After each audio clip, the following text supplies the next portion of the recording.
Listeners everywhere, welcome to the Movie Show with Joel and Ryan, the weekly fix for your screen addiction and a trusted source for discussion of all things film and television. Please keep in mind that for the purposes of this podcast, Joel and Ryan are not acting as journalists, but rather fellow moving picture enthusiasts. All of their opinions should be taken as such. Also, please be warned that while Joel and Ryan may seem like petulant children, they are, in fact, adults who may occasionally use adult language.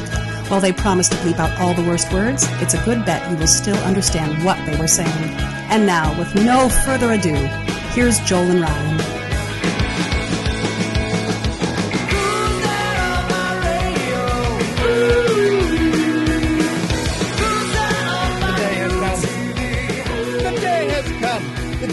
Here's the deal. The day has come for Ryan and I. We are finally wrapping up the look back at the last year. We are kind of multiversing ourselves here. We're sort of Tarantinoing it. We are playing with time. We are Avengering, going back. We are Ant-Man Quantumaniaing it. By recording this, although oddly, our little podcast is actually going to have better rendered special effects than that film had. But we are recording this. This is the final episode for us, recapping the last couple of years.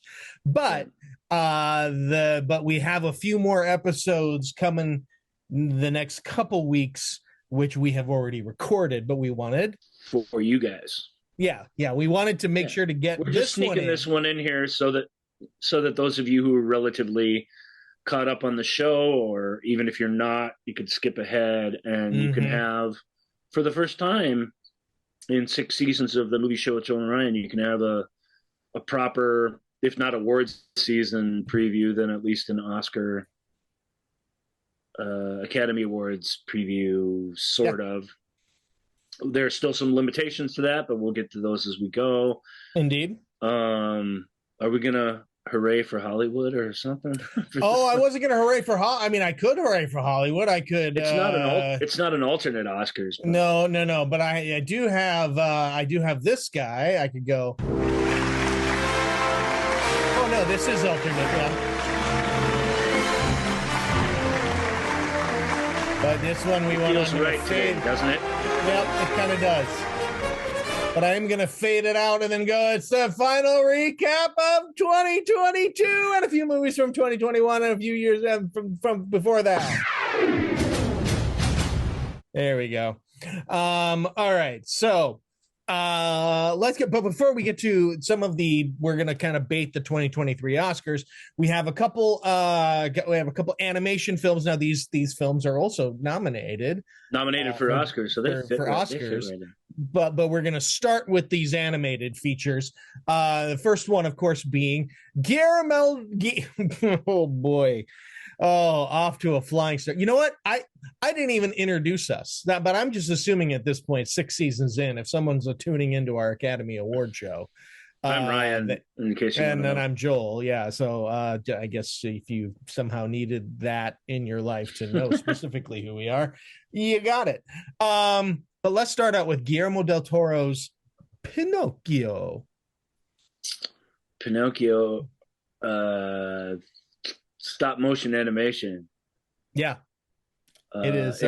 It's a musical, and it has this song in it called "Everything Is New to Me," and I still have that song stuck in my head. It's the scene where Pinocchio comes to life, and he's just running around the workshop, and he's like, "Oh, look at this! Look at this! Look at that!" And he's literally destroying everything, and he's singing this happy song about how everything is new to him, and it's. I don't know what that song means, but that song felt like went straight to the heart of truth, you know. I don't know why, but it just is. I don't have a lot to say. I don't watch a lot of animated movies. I don't watch Pixar movies or Disney movies or Paramount Animation or DreamWorks Animation or all those little talking critters movies out there. I avoid those. I know some of them are really great. I know particularly some Pixar movies are great, but I treat animated films How to Train Your Dragon, Kung Fu Panda. I treat them all like video games, which is to say I just don't partake in them. And it's not because they're bad, it's because what that does is it opens up this big opening in my life where I don't have to do those. I can do whatever I want for a change.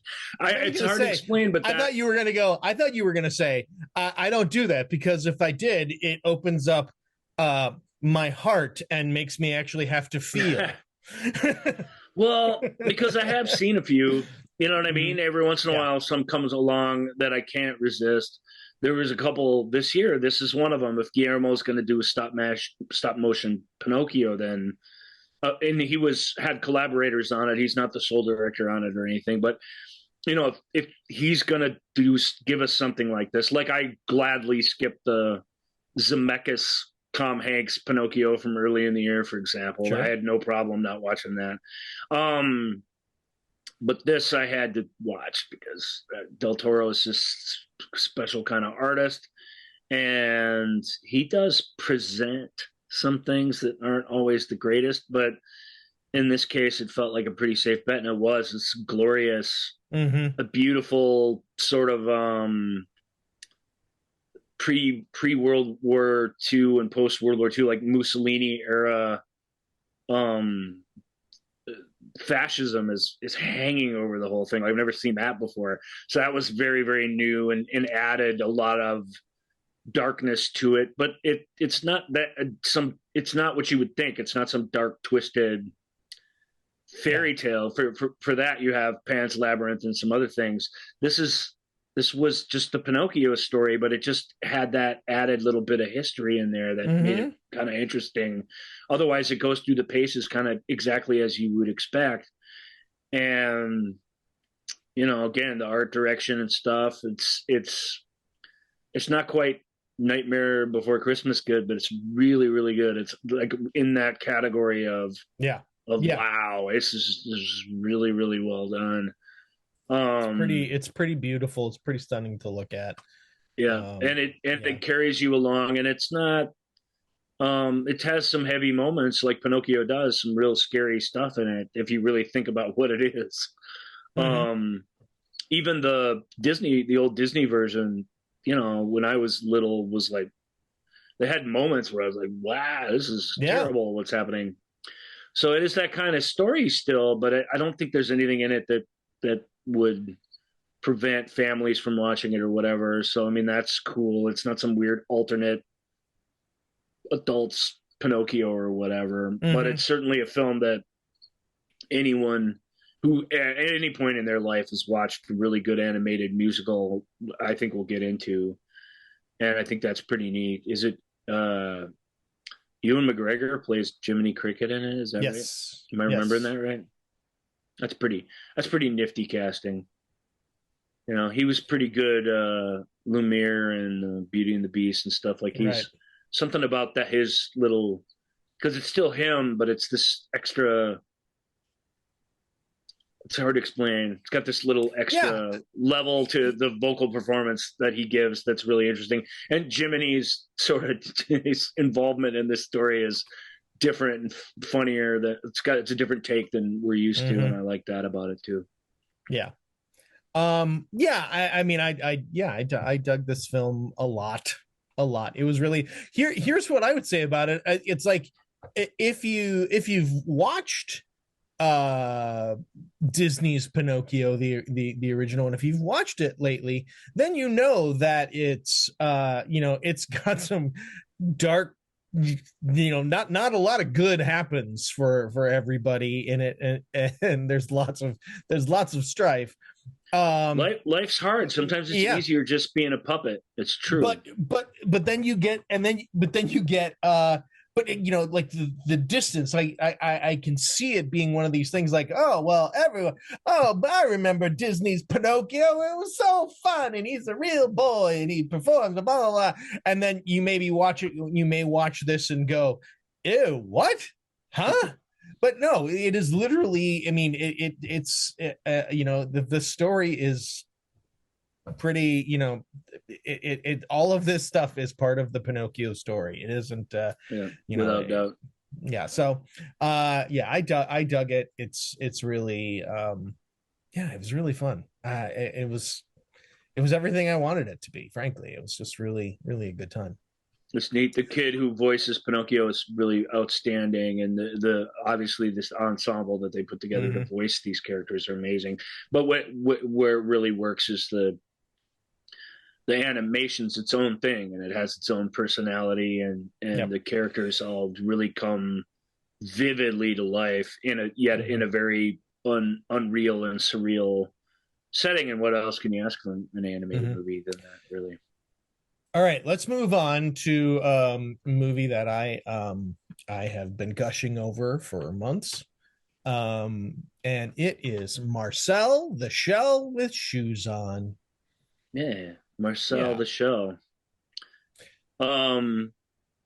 Well, this one's sort of this isn't Pinocchio. Why don't you read the synopsis for this one? Yeah. I mean, well, it's based on some short films that were made about this mollusk with tennis shoes named Marcel, voiced by Jenny Slate. In this one, the IMDb thing just says it's an adaptation of the shorts. Oh, nice. Thanks short film interviewing a mollusk named Marcel. But what it is. But there you go.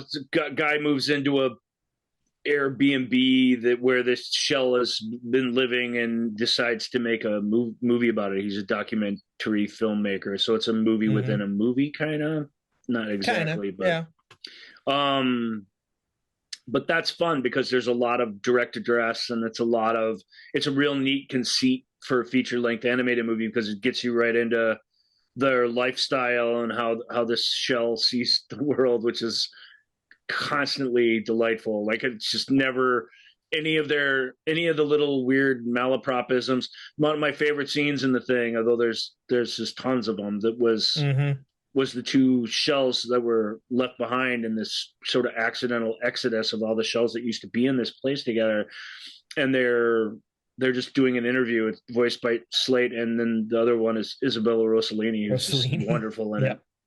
And they're talking about the sports that they like to watch on TV, and they're trying to describe them or even make sense of them, and their ability to enjoy them despite their inability to explain what is happening in them is really that largely, until you get to the kind of final act, that's the joy of this thing, is the just looking at sort of plain domestic life from a vastly different, more innocent, and yet with these, they are innocents, these shells, and yet they have this different sort of wisdom that we don't have when we're caught up in our own things. Like they see things literally for what they are, and as they sort of describe them and try and make sense of them, we learn a lot and stuff. It's really, really clever, but it's more than that. It's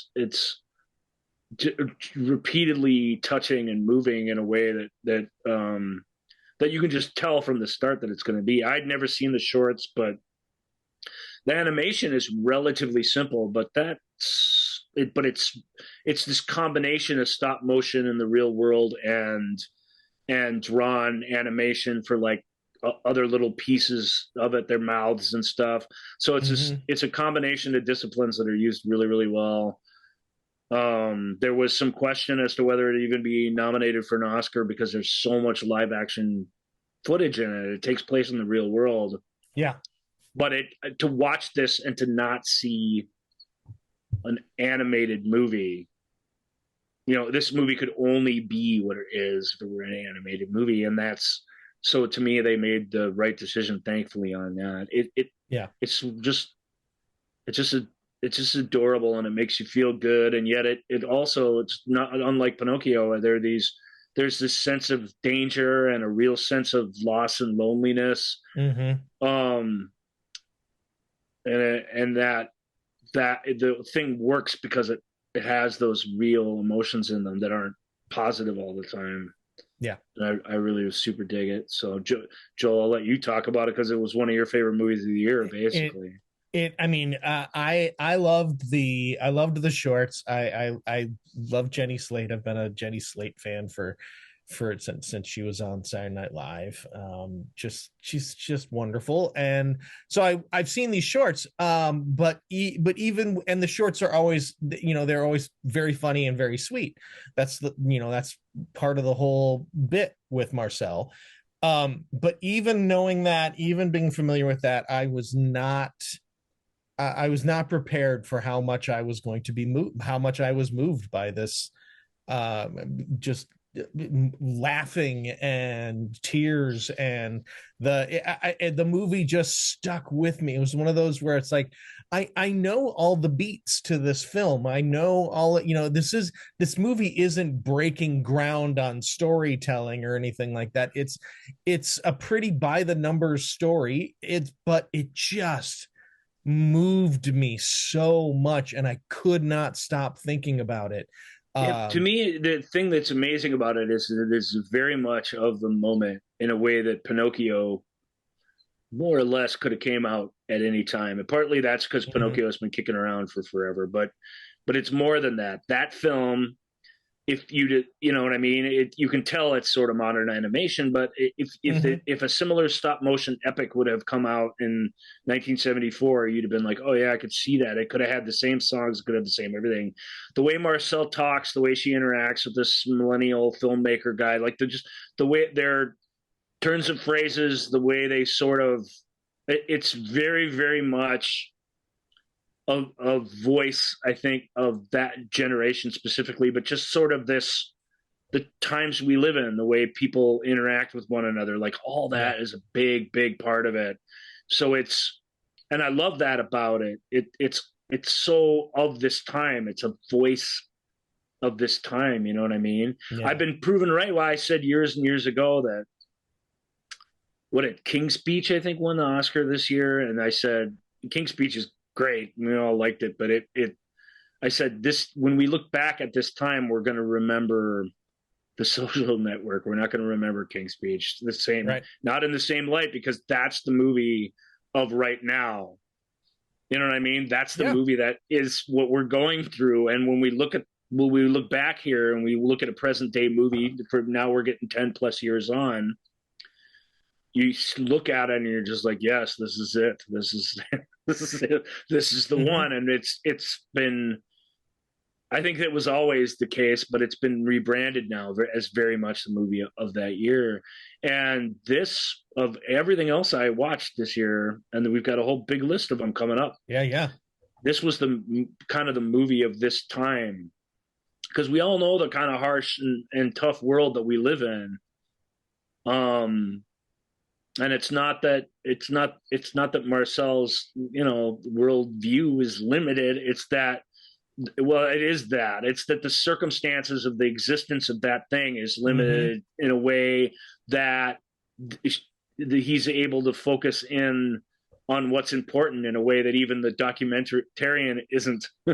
And that's really neat to see. And it puts us in his shoes, the filmmaker's shoes, and then we get taken on this wonderful guided journey by this incredibly awesome character that you just can't get enough of. And it's really, I mean, it is simple, but it's kind of a miracle too. That meaning and finding that isn't easy. And to feel so alive and so spontaneous within the least spontaneous art form we have in film, the animated film, it's just amazing. It's just really, really, really, really good. If there's any justice, this is the film. I just don't think there's any doubt that this is the animated movie the more it gets seen, that this is the animated movie that we'll remember from this year. Whether it gets its animation isn't that special, that might sink it from an award standpoint, but as a bit of storytelling, I mean, geez. Yeah. Well, that makes me so very happy. I mean, not that it would have changed the way I felt about anything, but I'm just glad that you enjoyed it, because I know you had to listen to me talk about it at length. No, So it's really yeah, good. I mean, really good stuff stands up. I'm glad we got it. yeah. I'm really glad I saw it.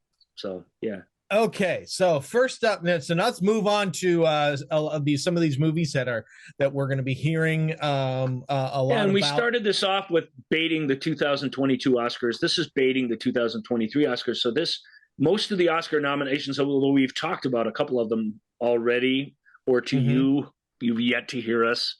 So a couple of things are going to be, a couple of big hits, for example, are going to be conspicuously missing here. But just know that these are the Oscar bait films. These are the art films made by the renowned directors. We had an incredible spate. Due to everybody going back to work post-COVID, we had an incredible lineup of renowned and excellent filmmakers come out and give us movies this year. If there's anything shocking about this group, it's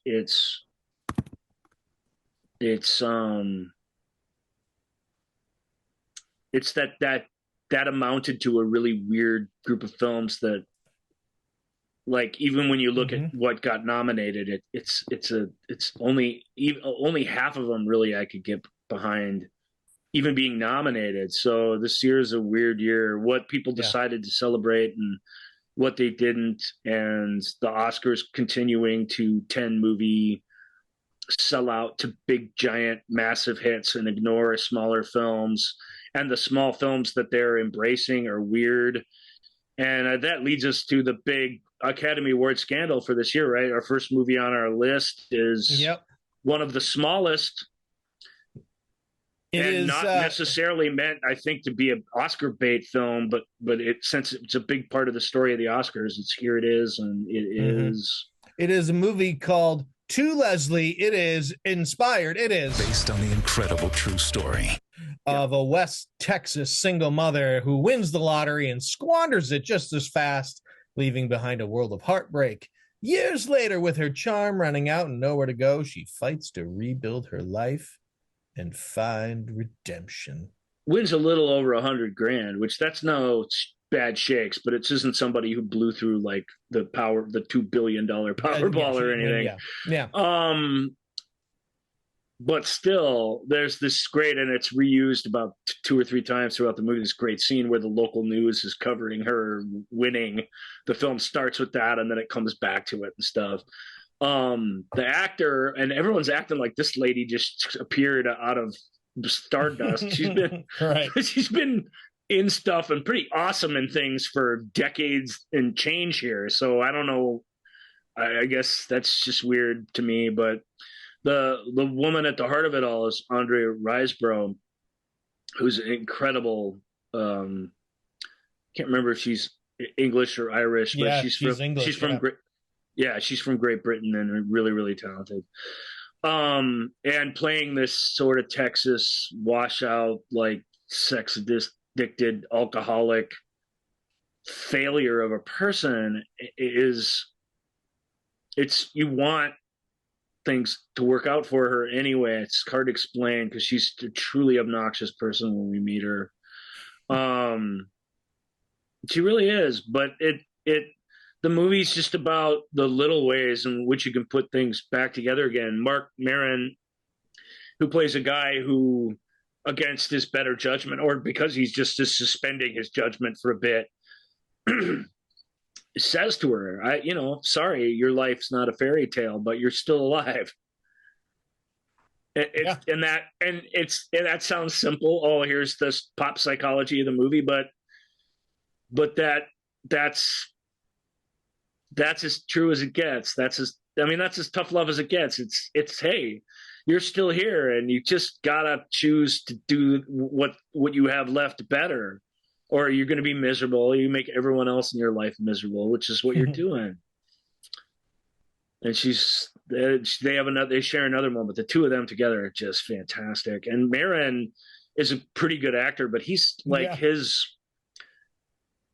he's a really good actor. I don't want to sell him short. It's like he's some kind of non-actor. That's not fair, but you really have somebody who's dynamite and disappearing into a role here in I don't want to say a method way, because I don't know what Andrea's method is, but really, really immersed in who this person is in a very way we expect from our great actors, you know. And Marin isn't. He's very kind of on the surface, and he's very reactionary.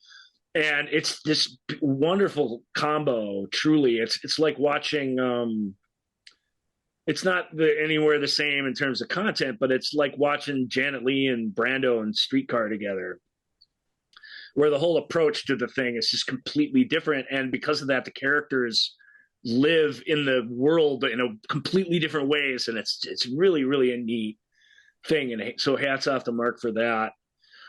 Where the film got us, the Riseborough's performance is stunning, and she's been nominated for an Oscar for it. And it's really, really, after you watch the film, it's tough to, I don't know how you could argue with that not being a righteous nomination.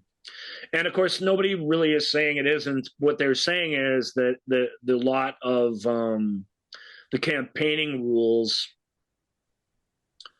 about Oscar nominations were broken here because the directors, who's the writer-director for it, he did a really nice job too, obviously. Michael Morris. Well, Michael Morris, and the writer was Ryan Banaco.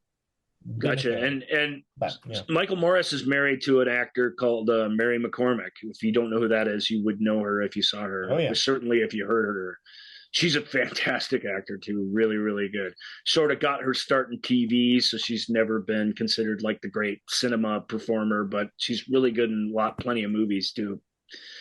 But she, you know, watched her husband's movie, was blown away by this performance, and basically emailed every Academy voter she knew and said, if you guys have to at least see this before nominations roll around, because this is amazing. And that sounds innocuous enough, but you're just not, apparently you're not supposed to do that.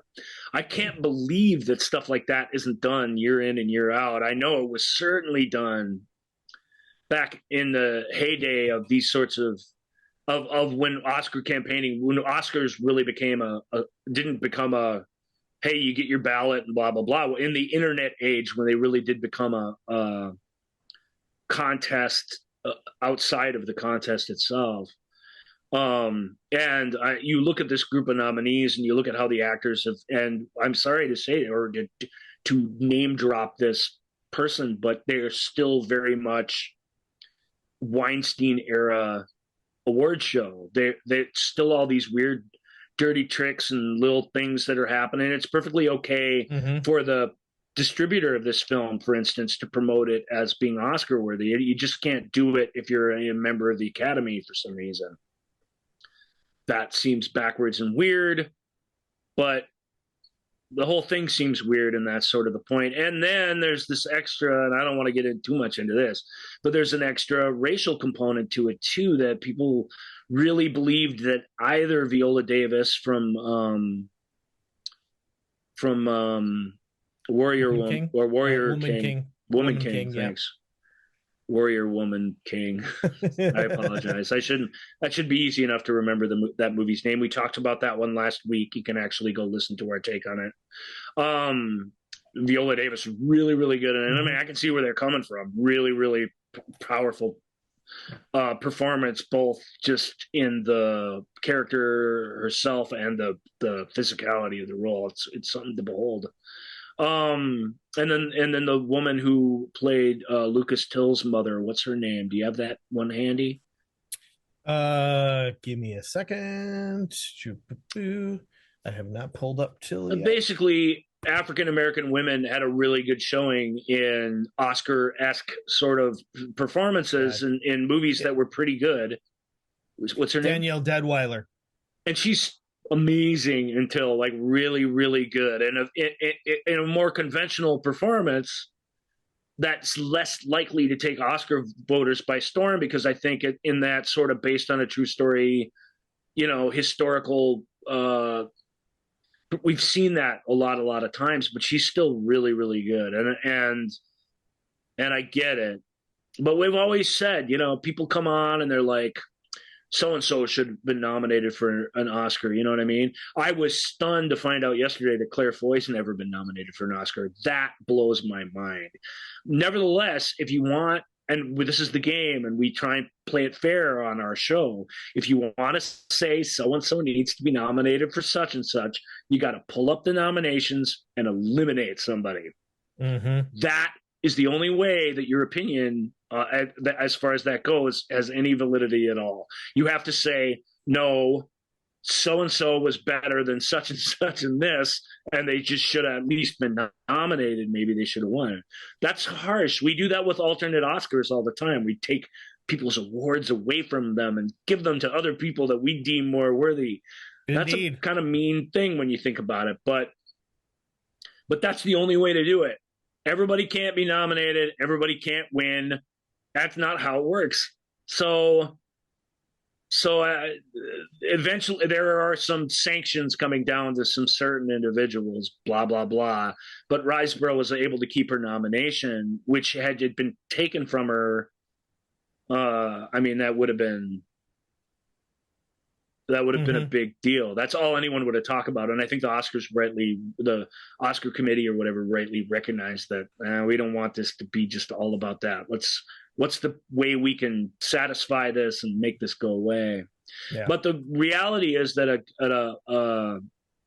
gonzo great performance in a tiny little movie brought that movie more attention, and that's good. That's the best thing that an Oscar run can get you, is get the project out in front of more eyes and ears, and that the human story, which to Leslie definitely is, can reach more people, and people can exercise their empathy through that story, which demands that you do that. It makes it hard for you. In fact, it challenges you to remain doing that. But that's what's great about it. So I like that film a lot. I'm not surprised it's not nominated for tons of Oscars, but Andrea really is amazing in it. And there's nobody else. I'm not prepared to take her nomination away to give it to one of these other women, as worthy as they were. And so it passes our test, at least as far as that goes. All right, well, let's move on to The Whale, another highly lauded performance by Brendan Fraser. Based on I know this was a play, but it's about a reclusive, morbidly obese English teacher who attempts to reconnect with his estranged teenage daughter. Yeah, it's about a guy in a house where it rains all the time, eating himself to death. Is really it, for the film not to mention that that's what it is weird, because he is depressed. He's got a long history that the film plays out. I don't know if I want to get into the character's backstory or what happened, because they kind of tell you, and then they kind of reveal really what the details and what the meaning behind all of that was as the film goes on. So I'll just keep it to myself. But he has a reason to be very depressed and very self-destructive. But that part of him is at odds with what he's trying to get out of his students, the way he's interacting with this missionary that comes to visit him, and definitely the way that he's trying to reconnect with his daughter, who he left in a rather scandalous situation when she was in her single digits age old, played by Sink. She's really good. Sadie Sink. From, you guys know from Stranger Things, probably. Sadie Sink, Samantha Morton. Literally everyone in this is absolutely fantastic, as you'd expect. I think it's got a cast of 5, and I think that's all other than the Zoom meetings of his classroom, I think that's really all that we interact with throughout the film. So it really is a play. Films by Darren Aronofsky. The makeup effects on Brendan Fraser are incredible, and will certainly win an Oscar. Because they're just amazing. And Brendan wouldn't surprise me to see him win either, because it is sort of a transformational role. But when you watch it, it really isn't that way. This is Brandon at his best, the way he's been for ages. And I think people just sort of look past that a little bit sometimes. It's a really emotionally wrought thing, and it's really an emotionally complicated story. And in that way, I was tremendously moved by it, and I was totally caught up in it. Darren, I don't know how the movie or how the play ends, but Darren grafts an abstract final idea onto the end of the thing that I don't think this should have, and that left me going, what? It was just not what I wanted to be feeling at the end of the film. And it's just hard. People who are I mean, you know, Nicolas Cage rode drinking himself to death to an Oscar win, you know, back in whatever it was, 2000 or 97 or something like that. And leaving Las Vegas. And that's hard. It's hard to sympathize with a person who is doing that, and everything else that they're doing, it seems to not be in line with that. So a big part of this is making your peace with that he has these ambitions to do right and do good at the end of his life, and yet that the end of his life is caused entirely by him. And the film really does adequately demonstrate, and I'm sure the play does too, that he has plenty to live for. And that's difficult. That's just difficult stuff. It works best when you're not thinking about it. When you're, you know what I mean? It works best when you're not thinking about it. When you really think a lot about it, I don't know how well it works. It doesn't work as well. I can promise you that. But these characters are really in depth. The play is super well written. The performances are so good. The atmosphere and everything. I don't know who lit this, but somebody who's used to doing much, much bigger movies than just like an interior of an apartment. The cinematography is incredible in it. It's just really, really well done. But I get why The Whale is getting some special notice and a performance nomination, but isn't getting much love at the proper Oscars, because those things I'm talking about, your willingness to go along for that ride under those circumstances will be put to the test in terms of your ability to fully empathize with what's going on in it. So we'll see. I thought it was good, though. Aronofsky hasn't done anything in a while. If you've seen The Fighter, it's very similar tonally to that, but because it's based on a play, it's that single location. You don't even really leave the kitchen, dining room / living room of this house.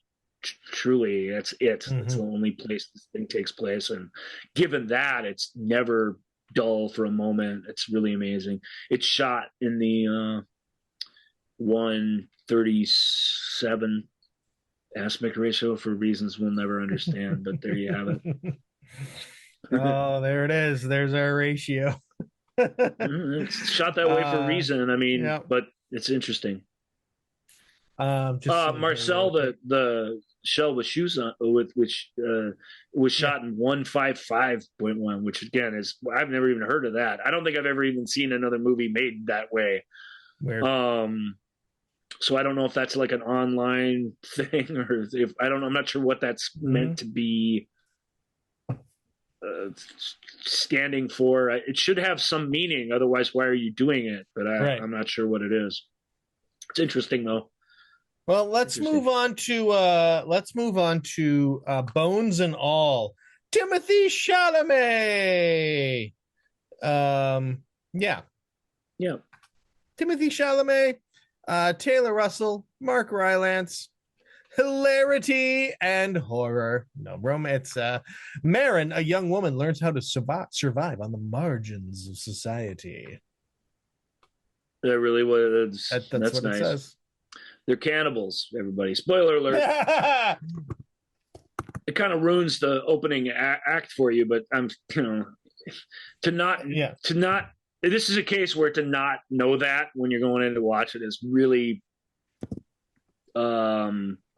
irresponsible and sort of unacceptable. So, because as the best review I read for this film says, it's fascinating until it isn't, and the issue is that cannibalism cannot remain a metaphor. While it's an interesting one. When it's not, it's the movie is about these people who eat other people and deal with it. You know what I mean? They're at a festival where they did a talk back. God bless the talk back. So dumb, but anyway, they had one, and Luca, the director of this thing, showed up, and they said, why somebody had the nerve to ask, why should we really give a crap about a couple of people who eat other people to live or whatever? And he's like, oh, that I'm just sorry for the accent, and everybody's like, that is very close-minded of you. No, okay, yes, it is close-minded. If we're going to take the close-minded as definition, but some things we've closed our mind to as a society, as a race of people at the top of the food chain, as people who've lived through centuries and centuries on Earth and have created, for better or worse, some basic rules of how to conduct ourselves in the world and what is right and what is wrong. And one of the things that's wrong is murdering people and eating them. And I think it's cool if you feel the same way as me, stand up and shout like that lady in the audience did. You know what I mean? And if you do feel that way, then it is hard to sympathize with them. This film is I said it a few weeks back when I rescinded my alternate Oscar from Luca and gave it to a buddy we're going to be talking about, Martin McDonough, here in a few minutes. Because I'm sorry, because you don't deserve to have it. All you've done is made this artsy-fartsy trash. It's trash. This film, likewise, it's this gross sort of horror idea, but it's delivered with this sort of A-list art house panache. And it's like, I don't know what to say to this guy. I mean, it's not like some bad movie. It's the best movie about runaway. It's like the best runaway cannibal road movie I've ever seen. There's no question about that. Rylance brings something truly disturbing to it. But cannibalism, this reviewer, I should have been quoting who it was. Cannibalism cannot remain a metaphor. So what do you have in the end is these cannibals duking it out, killing each other. And it's like, what's that? That can be fun, I suppose, but that's B-movie junk. And that's what this is. Don't let him disguise it as to what it is. Those are the things he's ultimately exploring.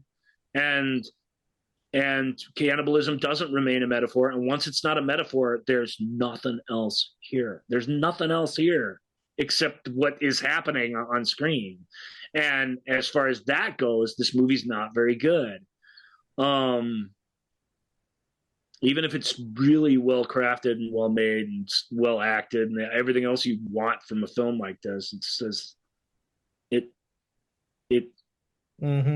it is what it is, it's bad. If it's something else, after a while I missed it along with that other review. I mean, that's why I keep repeating her summation, because it's perfect. It can't remain a metaphor. Therefore, your involvement on this on some art house level is lost at some point, and then you're left with a really corny, ridiculous B-movie premise where everybody's given it their all, but everyone ends up looking foolish as a result.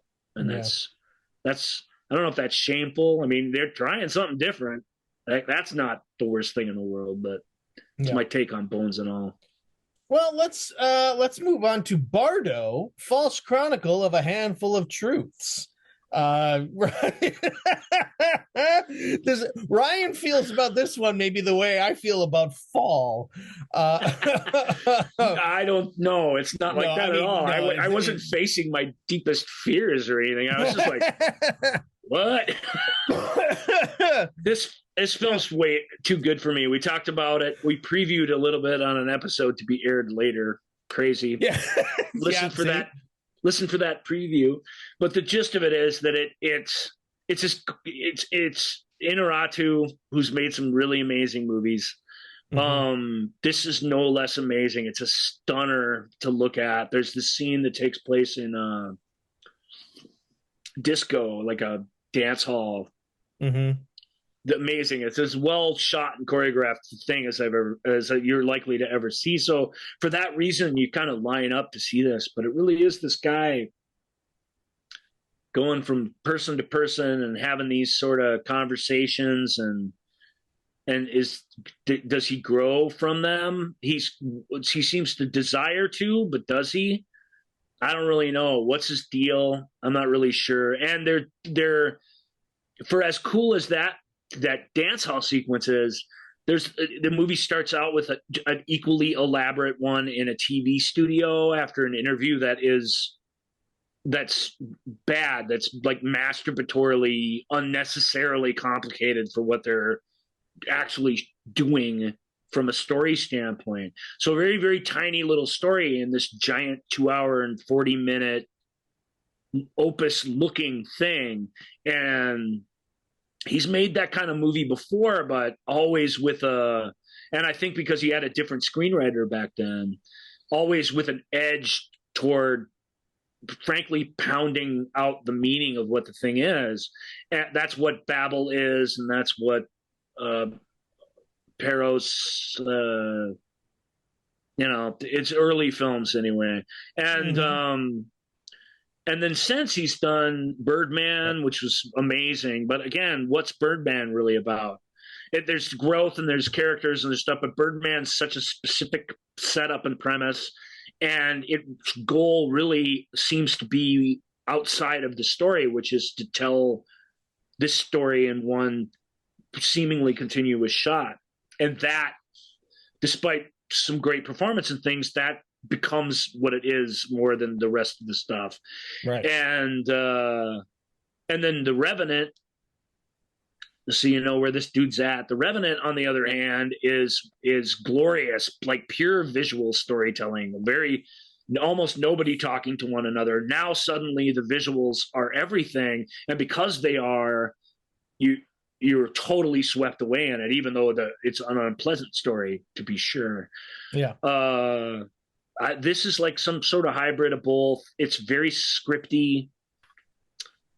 And I just didn't want to talk about it because I don't know how to talk about it, because I feel like it's my failing to not bring you some better clarity about what this movie was, other than I just saw this and then this happened and then that happened. That's typically not how I like to review, especially films of this kind. And yet that's what I was left with at the end. So for me, it didn't really work. It really tried my patience, in fact, as I was sitting through it. Yeah. Wow. I mean, yeah. Read the synopsis. Does that help set the thing up at all? An acclaimed journalist turned documentarian goes on an oniric introspective journey to reconcile with the past, the present, and his Mexican identity. I love that they put in oniric. Yeah, well, it belongs in there, because that's what the movie is. Truly, it's somebody. I don't think the filmmaker wrote this synopsis, but it is somebody dropping oniric on you everywhere, and you're half the time you don't even know what it is. Oh. It's super pretentious, and it left me behind. Oh, well, let's just move on then. Let's move on to Sam Mendes' film that he wrote and directed called Empire of Light. Is there any, like, I don't know, like, this movie is really good. It's lovely. Again, as you'd expect from Mendes, his films are pretty impressive. It's a much more personal story. Joel, read the synopsis and we'll take it from there. A drama about the power of human connection during turbulent times, set in an English coastal town in the early 1980s. And it takes place in a movie theater there, an old movie house, in which they've got 2 of 4 screens running. They basically keep the bottom floor and the lobby looking like this beautiful Art Deco thing. But upstairs where the cafe was and where all this stuff was is this rundown,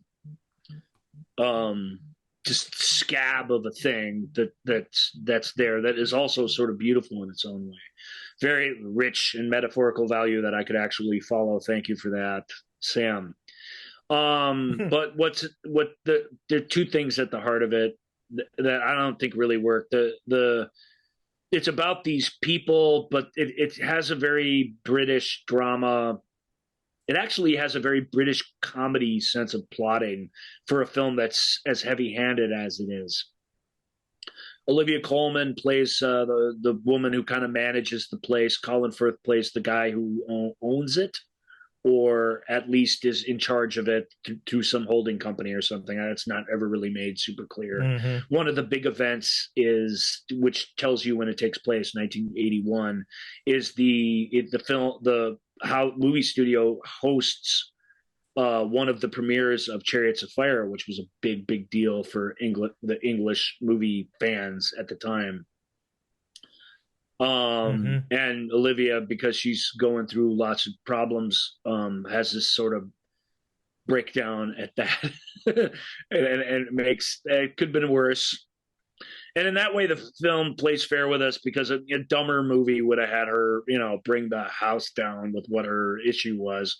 As it is, she just makes everyone feel uncomfortable for a few minutes, then disappears, and the real fireworks happen out in the lobby with only about a half dozen people looking at her. Which is nice, because that rings truer and it feels less stupid, and the whole movie really does know how to sort of fit this in.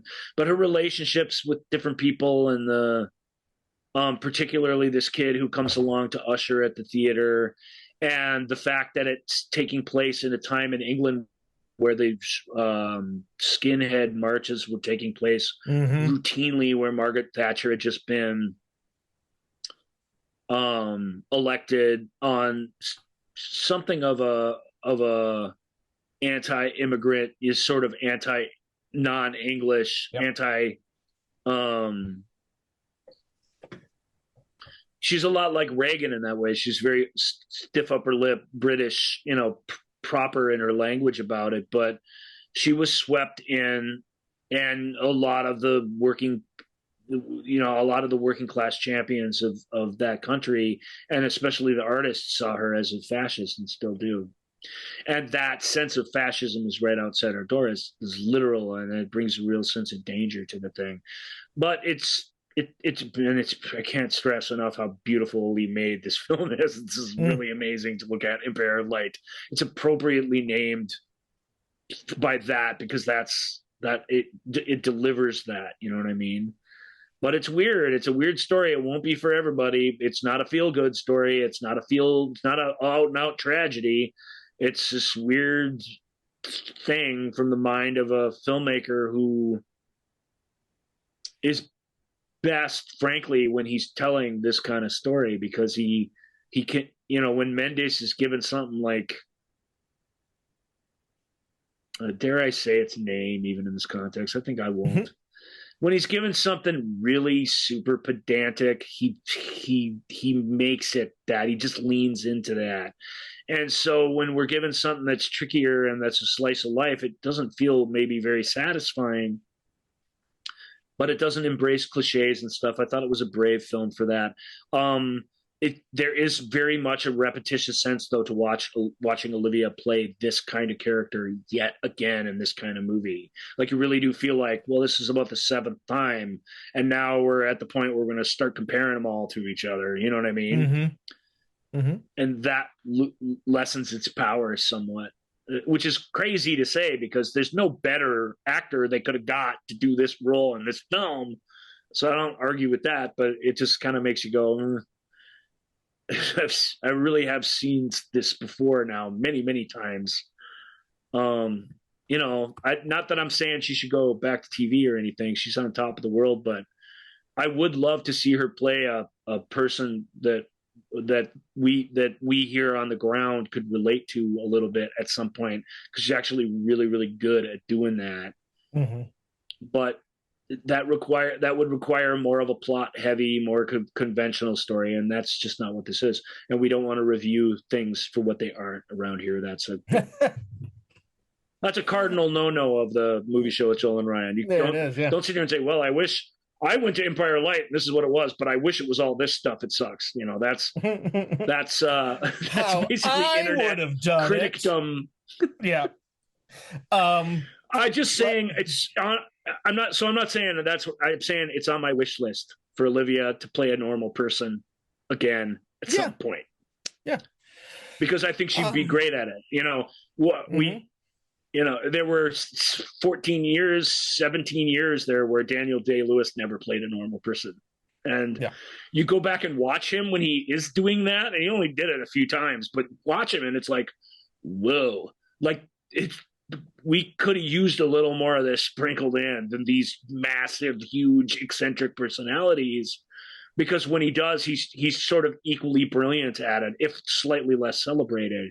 And Olivia is no less a talent than Daniel Day-Lewis. That's a high compliment for me. But I do wish, we could dial back the psychosis a little bit so that we could relate a little more to somebody who just didn't seem quite so emotionally foreign to us, I guess. Although maybe I missed the point of Empire Light. It's possible. It's possible. All right, let's move on to a movie that one of the a movie reviewer that I really enjoy online. She had said she anticipated this after seeing it. She anticipated this to be one of the most divisive films of the year. That people were either going to really love this movie or really, really hate this movie. And I'm curious to see where if you fall on these polar ends. And that movie is Babylon. Well, I really, really hated it. Okay. Like a lot. And I challenge you to explain why you liked it to me, because I don't think you can.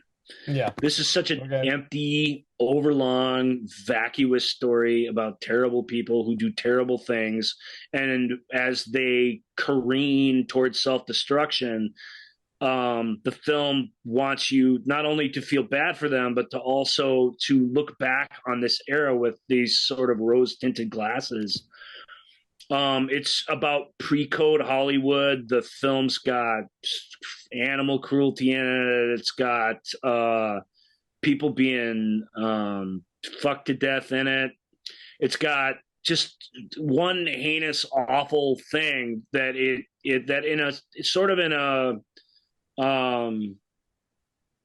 excuse my French, I guess. I don't know how else to say it. There are other ways to say it, but that's the way it should be said, because that's what's shown to you. And it's all these little snippets are based on these true stories from this era in filmmaking, the end of the silent era and the pre-code talkie era of Hollywood. Mm-hmm. So in that way, it's got a little bit of Once Upon a Time in Hollywood to it, because that movie really worshipped that weird time period that it takes place in, the same way sort of this one does. But people are just treated so awfully.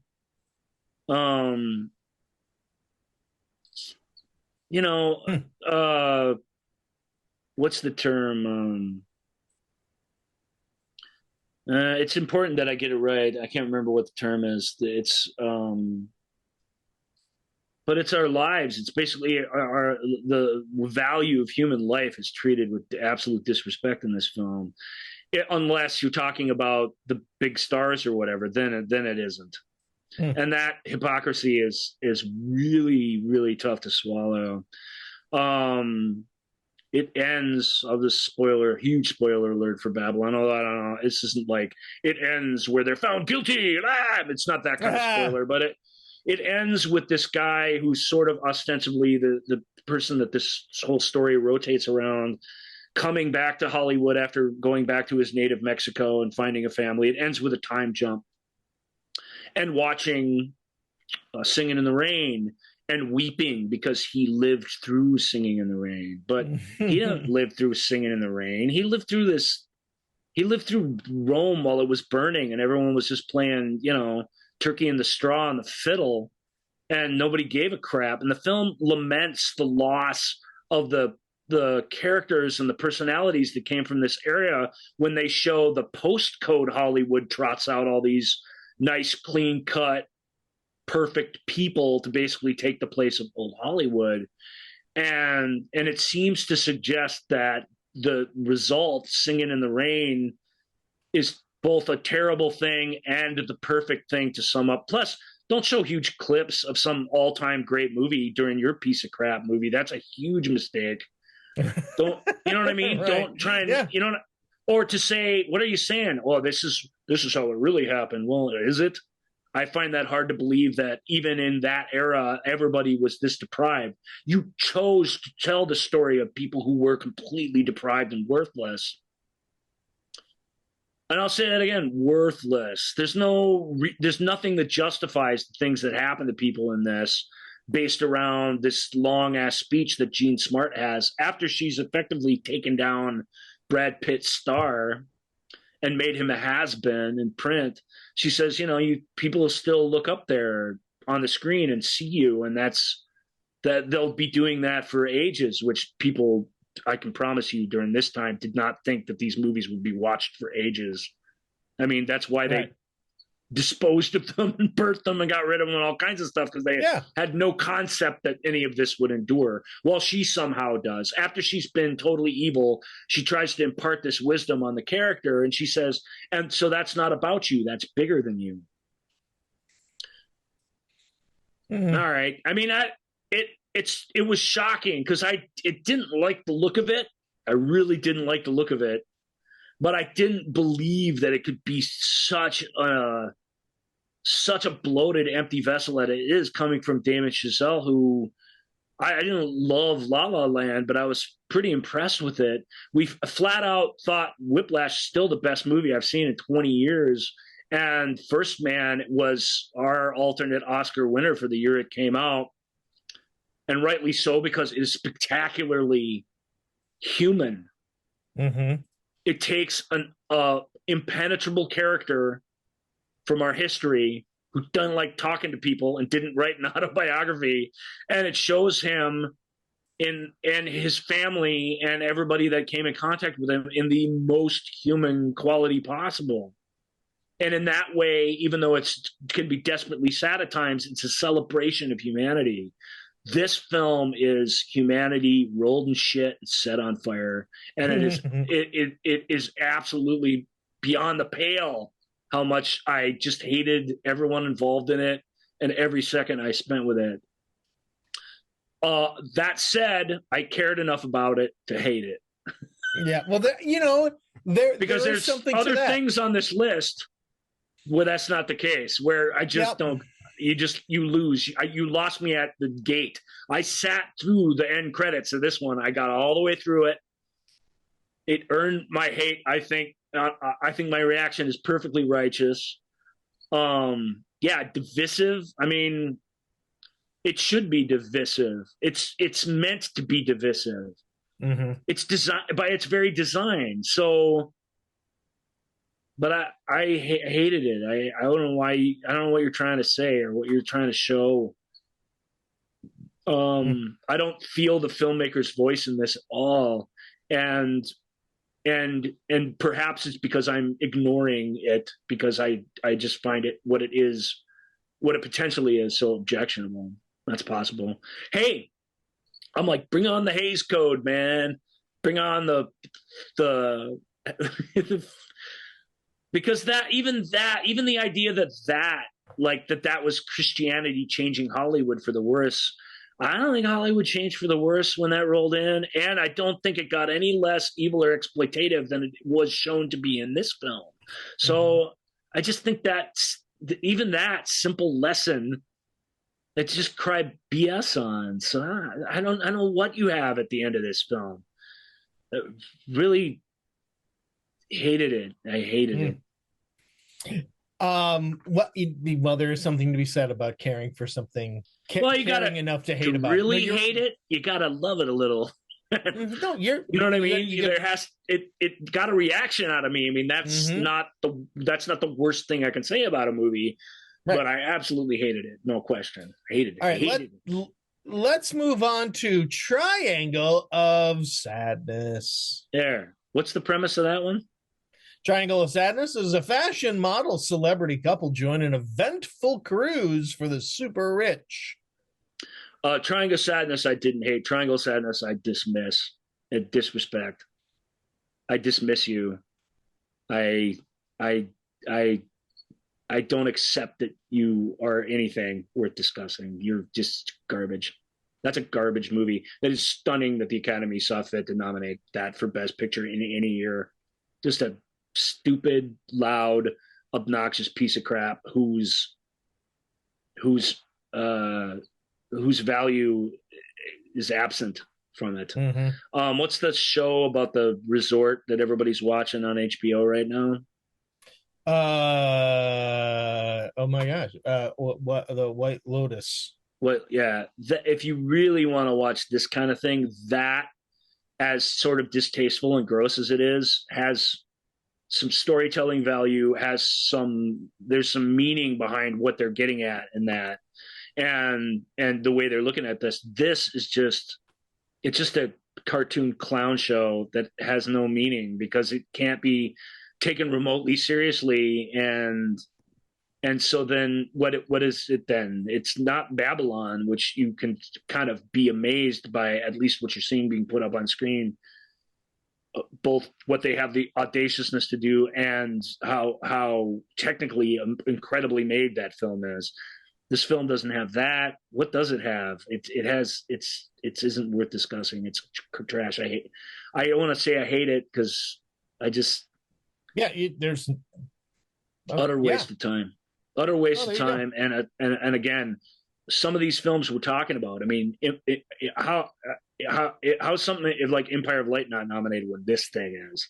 It's right. Crazy to me. The only thing, and I don't want to try and read the Academy voters' minds, but the only thing I can think of is that they were bamboozled by it, that they think they're supposed to admire it. But go out there and talk to anybody who's seen it. Yeah. See what they have to say. I wouldn't want to spend too long with somebody who really liked this film. I really wouldn't. But I'm sure they're out there, but there are not many of them out there. This movie's bad, and you can just tell that it is. It's not just bad, it's bad. It's badly done. It's everything about it is bad. It's hard to explain. So that's it's not worth getting all riled up about it.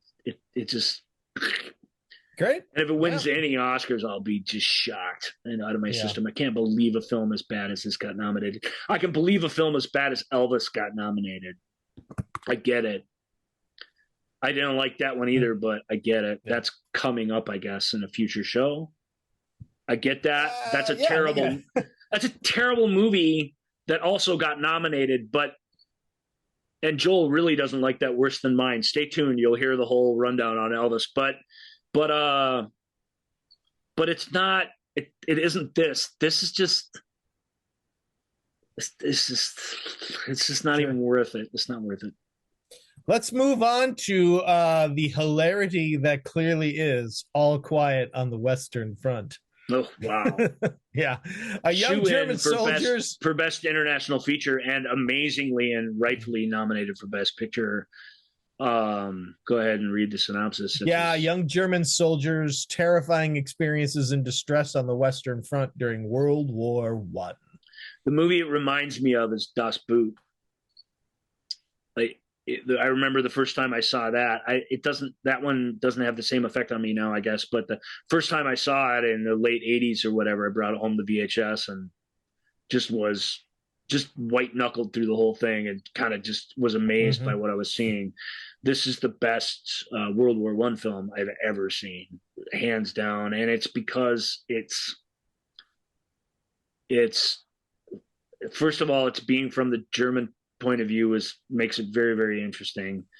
But mostly it's the World War I. I've talked about it on the show. I have very I don't want to like World War I as a thing. I have very little respect for what World War I was, where we just were people sent to the slaughter for reasons that nobody on either side could articulate properly. It was just and still can't.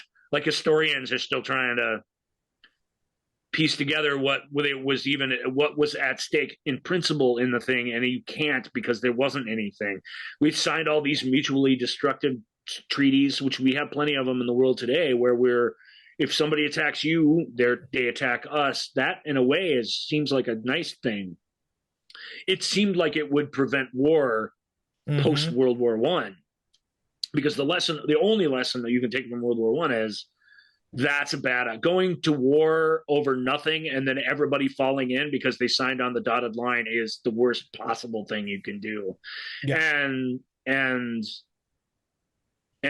entire generations of people were lost for the dumbest reasons. And this film shows the utter absurdity of that and the true unfiltered horror of it all together. Yeah. And it's what considered one of the greatest anti-war novels of all time. And I've never read it, and there's been another older, much more celebrated film, a film that came out before World War II, which is crazy to me. And people still didn't really, although World War II was different. World War II was different. You can say you can explain what that one was about using pretty simple language, actually. World War I is so dumb and so senseless. And it's the ultimate war to use to hold up as an anti-war thing. All the great anti-war activists that came out of World War I. I talked about one. There was another great film made about it. Very much from behind the lines, though. This one puts you very much out on the front lines. I can't remember what it's called, but it was really, really good. It's from a few years back. We'll get back to you on that. Yeah. It's basically a period drama about a woman who lost her fiance and her brother in World War I, and as a result became one of the greatest anti-war activists in post-war history. And we talked a little bit about, when we talked about Munich, the edge of war or whatever, we talked about the desperation of the English not to enter into war again. And, you see why when you see the senseless stupidity and slaughter of this sort of thing. And the sound, the music, the performances, a couple of the really best actors in Germany got together to put their own money behind this, to get the story told again, who make appearances in the film more or less for free. It has that sense of purpose to it, even though very much like the book, it's never preaching at you. It is just relaying the sad, crazy, absurd facts of the thing at you in a way that you can't come away from it not feeling something about it. So Testament of Youth was the movie you were thinking of. It is Testament of Youth. Thanks for remembering that, because Testament of Youth is really, really good. Really, really, like, the more I think about it, how strong a film that is. It is really, really well done. So very cool. Check that one out if you really want to feel horrible, and check this one out if you want to feel horrified and horrible. It does so the way all high art should. It's fantastic film. I'm very, very grateful for it. Let's move on to we mentioned Danielle Deadwyler earlier. Let's get into the film that she was much lauded in, and that is Till, the story of Emmett Till. Well, the story of after Emmett Till's brutal murder. Yeah, his mother vows to expose the racism. Yeah, it really is the aftermath of it. Northern kid goes to visit his relatives down in the South, and even though his mom's terrified that he's going down there, he goes down and for a visit and talks to a white woman and was lynched because of it. It's senseless, and it's completely, the lack of justice in the story is completely. If you read the real story, I mean, Emmett Till is a bit of a buzzword in politics and other things because what happened to him is totally unacceptable. So it really does make a good example for the rest of us to remember. not so much that some horrible thing could happen to him. Horrible things were happening to African Americans and others all the time in the racist South during this time. What the film demonstrates is how the wheels of justice would just completely blind and deaf to any concerns that went along with that, and what the fight to even get his story heard. Eventually, a character says that in this thing. He says, there's no justice to be had here. This is completely unjust. The reason we go through all this and fight this fight is so that the story gets out there, because people need to hear what's going on, and it'll change people's minds, and it'll awaken their apathy. And that did happen to some degree because of Emmett and his mom, and so we're grateful for that. But it's just a tough. Mm-hmm. Some of the things that she went through, and some of the decisions that she made. The open casket at what became a national funeral, that was a really, really brave thing to do. And what had to be like unrelatably. Yeah, it's unimaginatively brutal and difficult and inconceivable to But those stories are worth telling and mm-hmm. telling over and over again. And this film is told in a rather unconventional manner. It's a rather typical history film. Mm-hmm. But that doesn't make it bad. I don't think there's anything served by digging in and, you know what I mean, or breaking out the big flash or the big artistic embellishments to do this movie. I think that would have served it very well.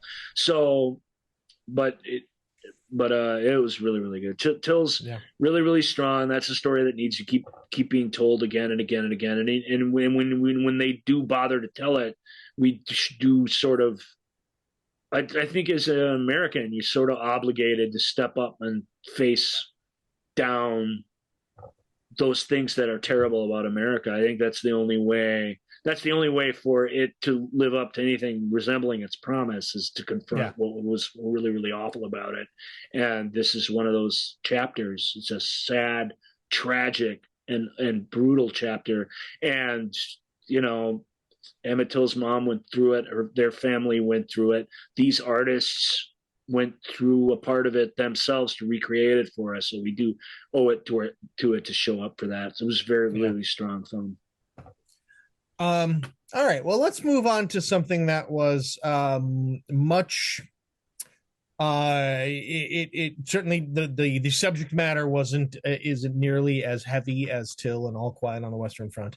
It is maybe the front runner for Best Picture at this point, and it is Everything, Everywhere, All at Once. Yeah, Everything, Everywhere, All at Once.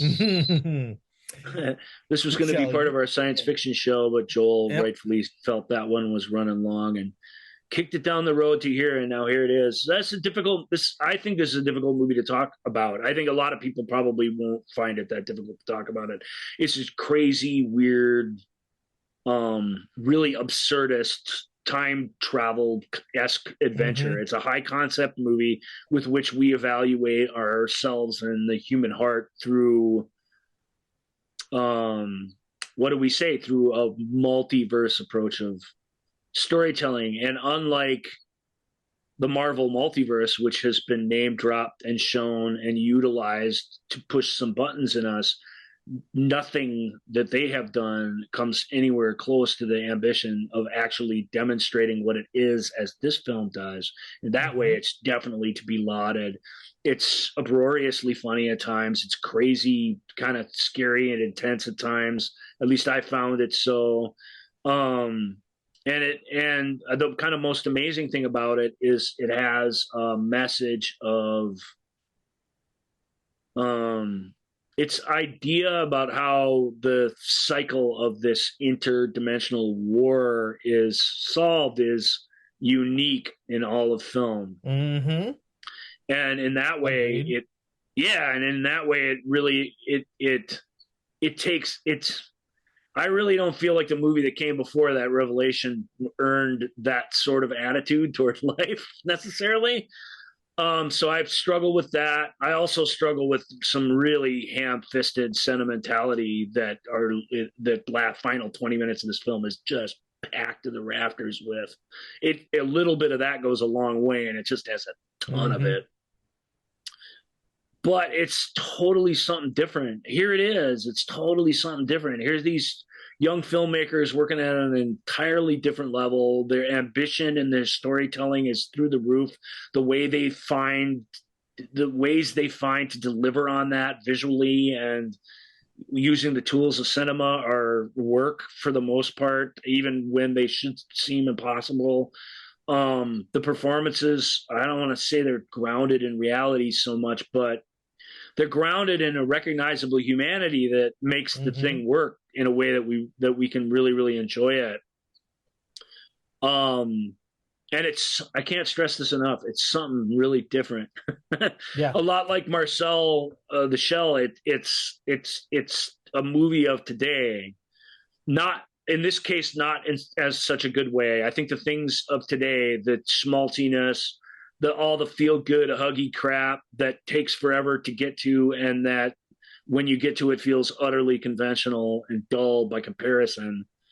I think it's way an overrated film because of that, but that's just because people have embraced it completely and blind to its flaws doesn't mean it's bad. It's very, very good and should be seen by everybody, and was a big hit in spite of a rather modest budget. So there's nothing I can really say to make it, you know what I mean, to lessen its luster, I guess. Yeah. But I wouldn't get my vote for Best Picture. I can definitely tell you that. And it's only just because it's too messy and it falls down on its ambitions a little too much. But man, Joel, those ambitions really are. They're really through the roof in a dazzling and impressive sort of way, and I really do admire it for that. I mean, this was literally, it's not just swinging for the fences, it's swinging for all of the fences that possibly you really do feel that when you're watching it. Yeah. It was really fun. I also, the only thing that I would add to what you said is the specificity of the actors. Because the jumping from multiverse to multiverse is in some cases happens so quick. Sometimes there isn't anything that lets you know that a change has been made, except for what the actors are doing. And the fact that the filmmakers keep track of all that and the performers keep track of all that is really incredible, because you're disoriented constantly through this film, but you're never lost as to what is happening before your eyes, and you could easily have become so. Yeah, and they just embrace whatever weird idea they had. Again, it was a modest film, so it was able to really go for it in a way that a bigger, more expensive movie would not have been. But I mean, the two characters, are they just rocks basically in one of the universes? In one of the scenes, in one of the universes, they are. The hot dog hands are iconic part of cinema now. That you can't minimize the value of those sorts of like crazy, cool visual and emotional ideas. Yeah. You're just getting a little bit of And I was just going to say, it also the filmmakers trust the audience. They trust that everyone is going to. This isn't a movie you can have on in the background, and I know we say that we throw that phrase around too much probably, but you follow it along, and if you are engaged in the story, which I certainly was, I never had a problem. I never was lost. Like you said, I never was lost. And the filmmakers trusted that I was never going to be lost. The filmmakers never, there was never I'm going to make sure that you know where we are now. It is, they just trusted that we were going to that we were with them. Even if they didn't, they weren't going to be those guys who explain everything to you. And this movie, if it had a bunch of that in it, it does have a bunch of exposition in it, but it's It's all handled rather brilliantly Correct. in the dramatic moment. The film absolutely assumes you're intelligent and treats you thus, and that's not something you can say for almost any of these kinds of things. Right.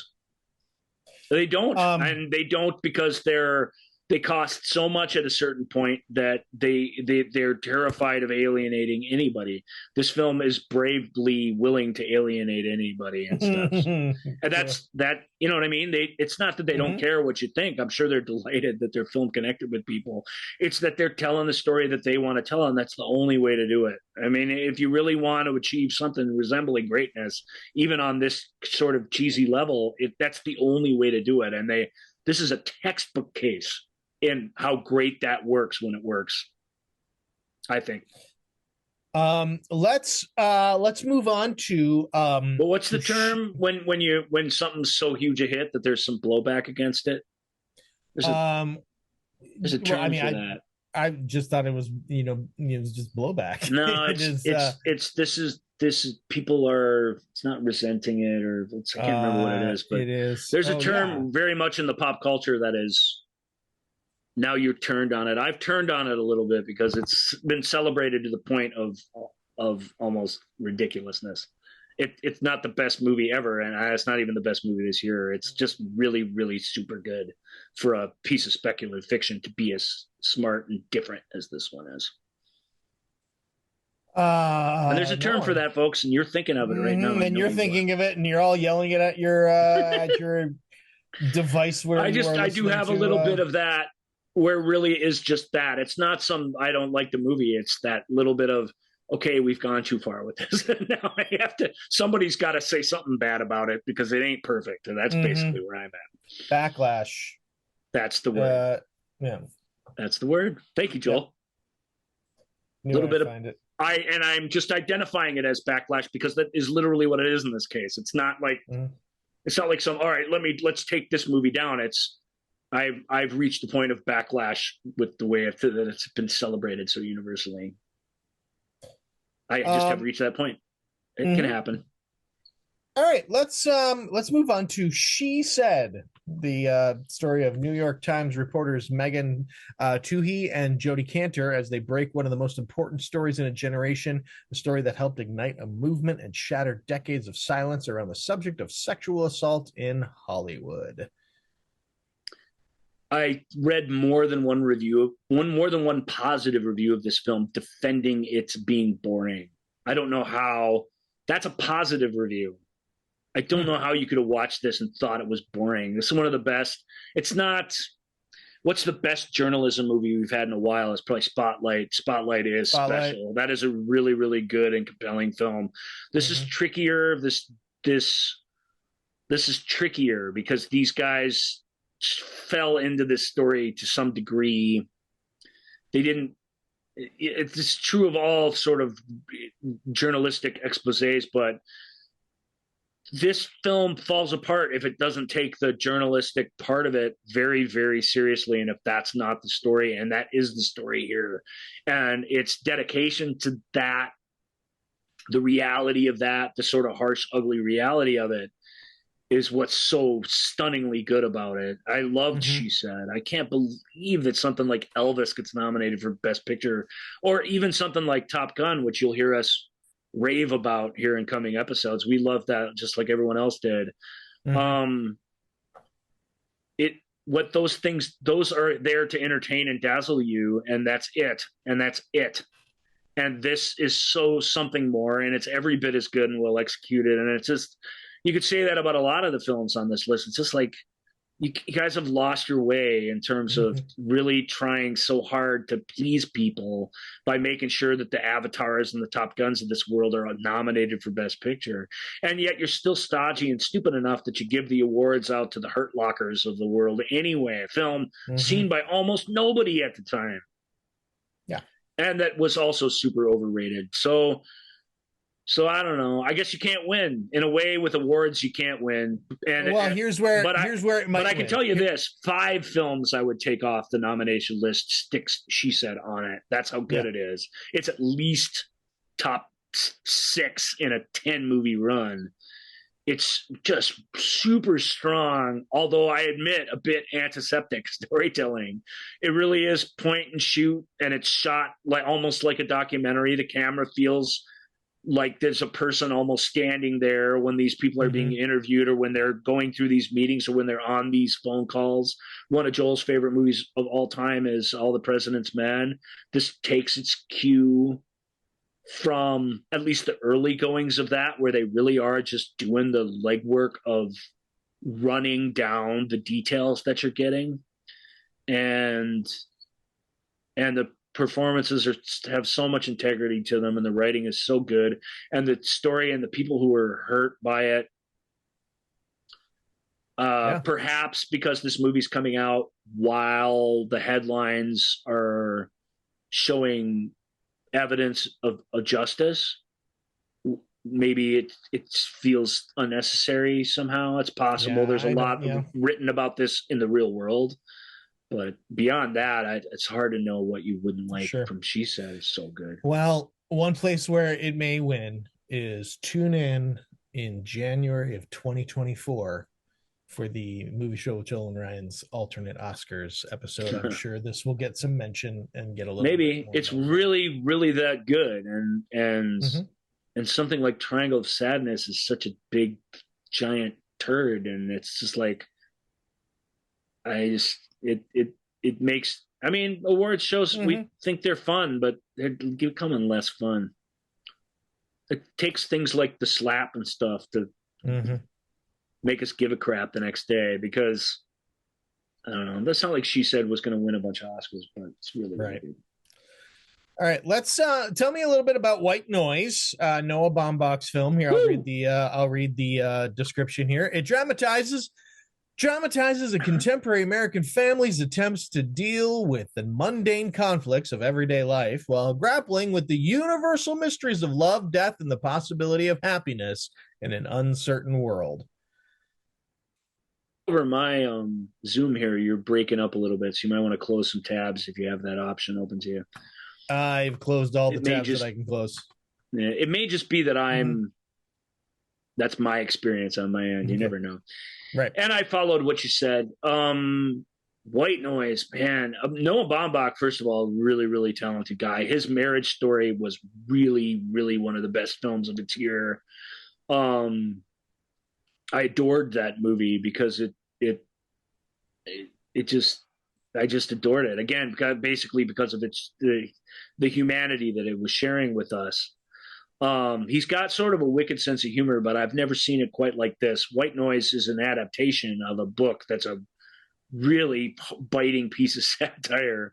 And because of that, it has this whole different sort of, I don't want to say preachy, but has this whole different sort of kind of amazing energy to it.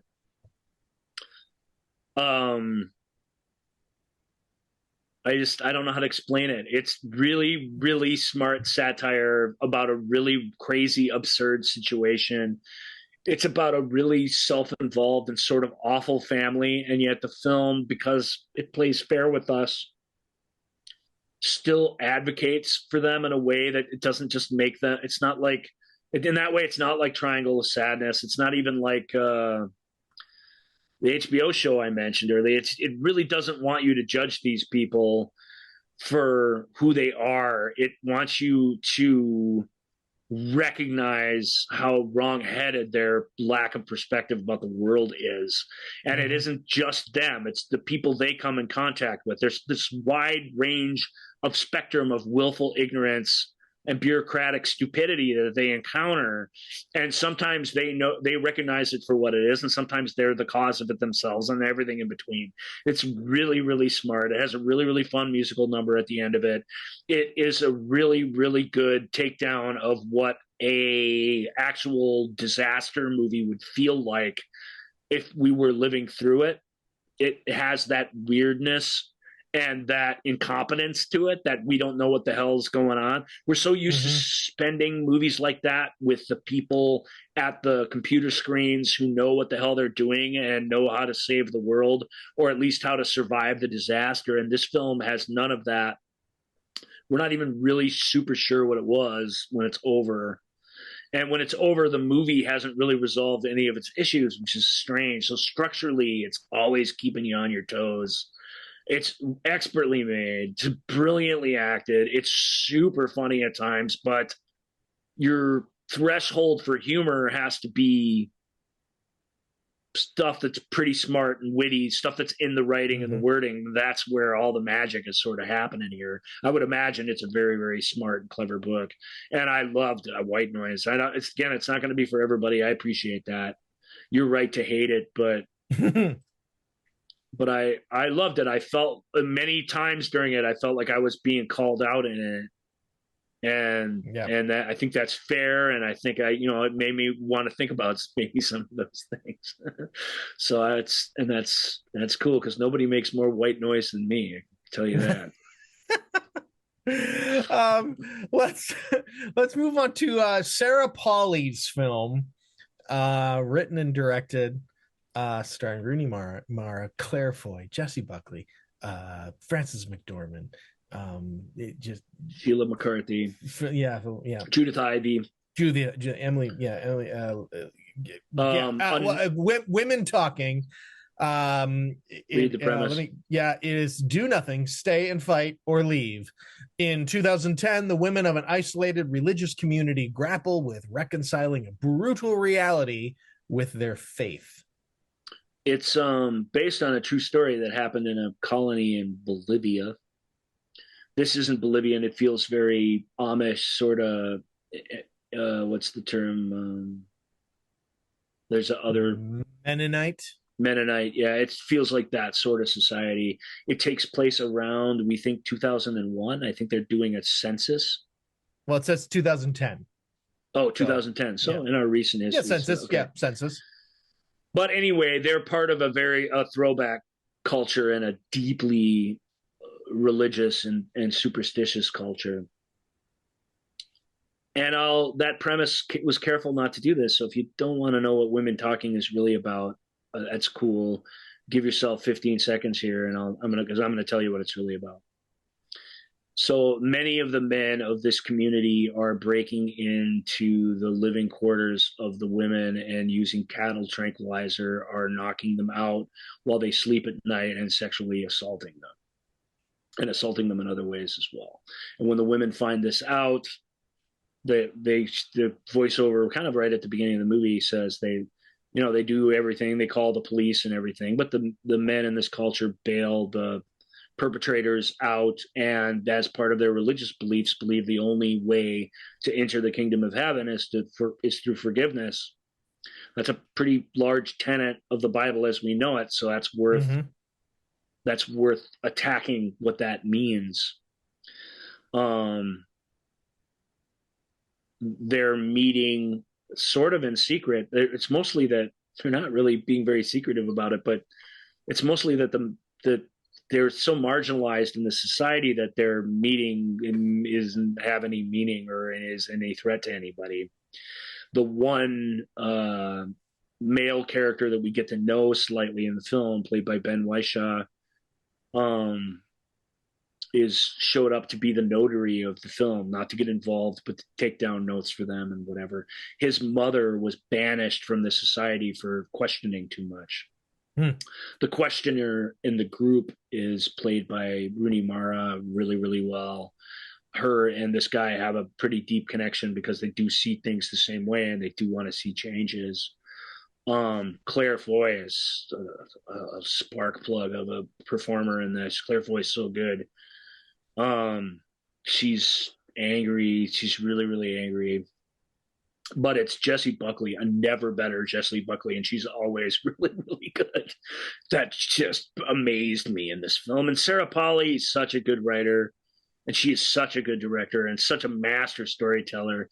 And I have to sit back and say, I don't know if the Academy, I don't want to be so cynical as to say that they're checking off their let's get the women represented in the Oscar nominations. This film is nominated for Best Picture. It's absolutely worthy of being Best Picture. It'd be in my top 3 for sure of the year. It's an incredible film that is just what it's saying, with women talking. um, when women listening to each other and figuring out one of these three options. They only see it as they have three options. They can stay and do nothing.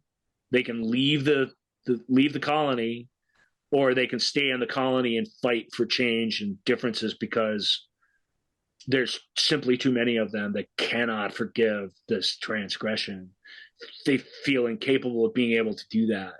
And Rooney's character asks the question, sort of with a smirk on her face, but she's like, she kind of lets everybody go through the opening salvo, and then she waits cleverly to a moment of power to do it.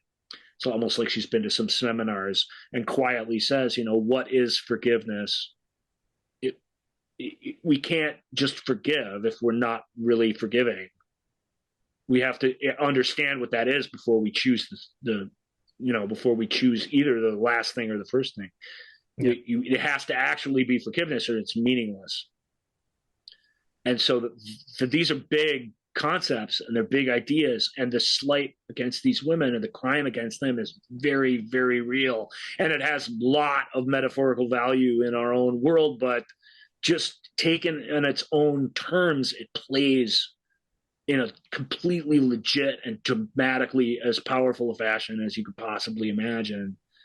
And it's full of all the way that people relate to the world. It's full of unique characters you get to know really, really well. All have a different way of communicating. Sheila McCarthy, it's a Canadian film. Sheila McCarthy's a great Canadian actor. We talked about her in a horror movie last see where she played a Satanist. Oh my God. Sheila's so incredibly talented. And she only really converses through parables based on these stories that involve her two horses. It's magical and wonderful, and it's heartbreaking, and I just can't say enough good things about women talking. I just saw it yesterday, so it's really fresh to me, and I'm literally like, wow, it's so good. But it's so good. I don't think I'm exaggerating.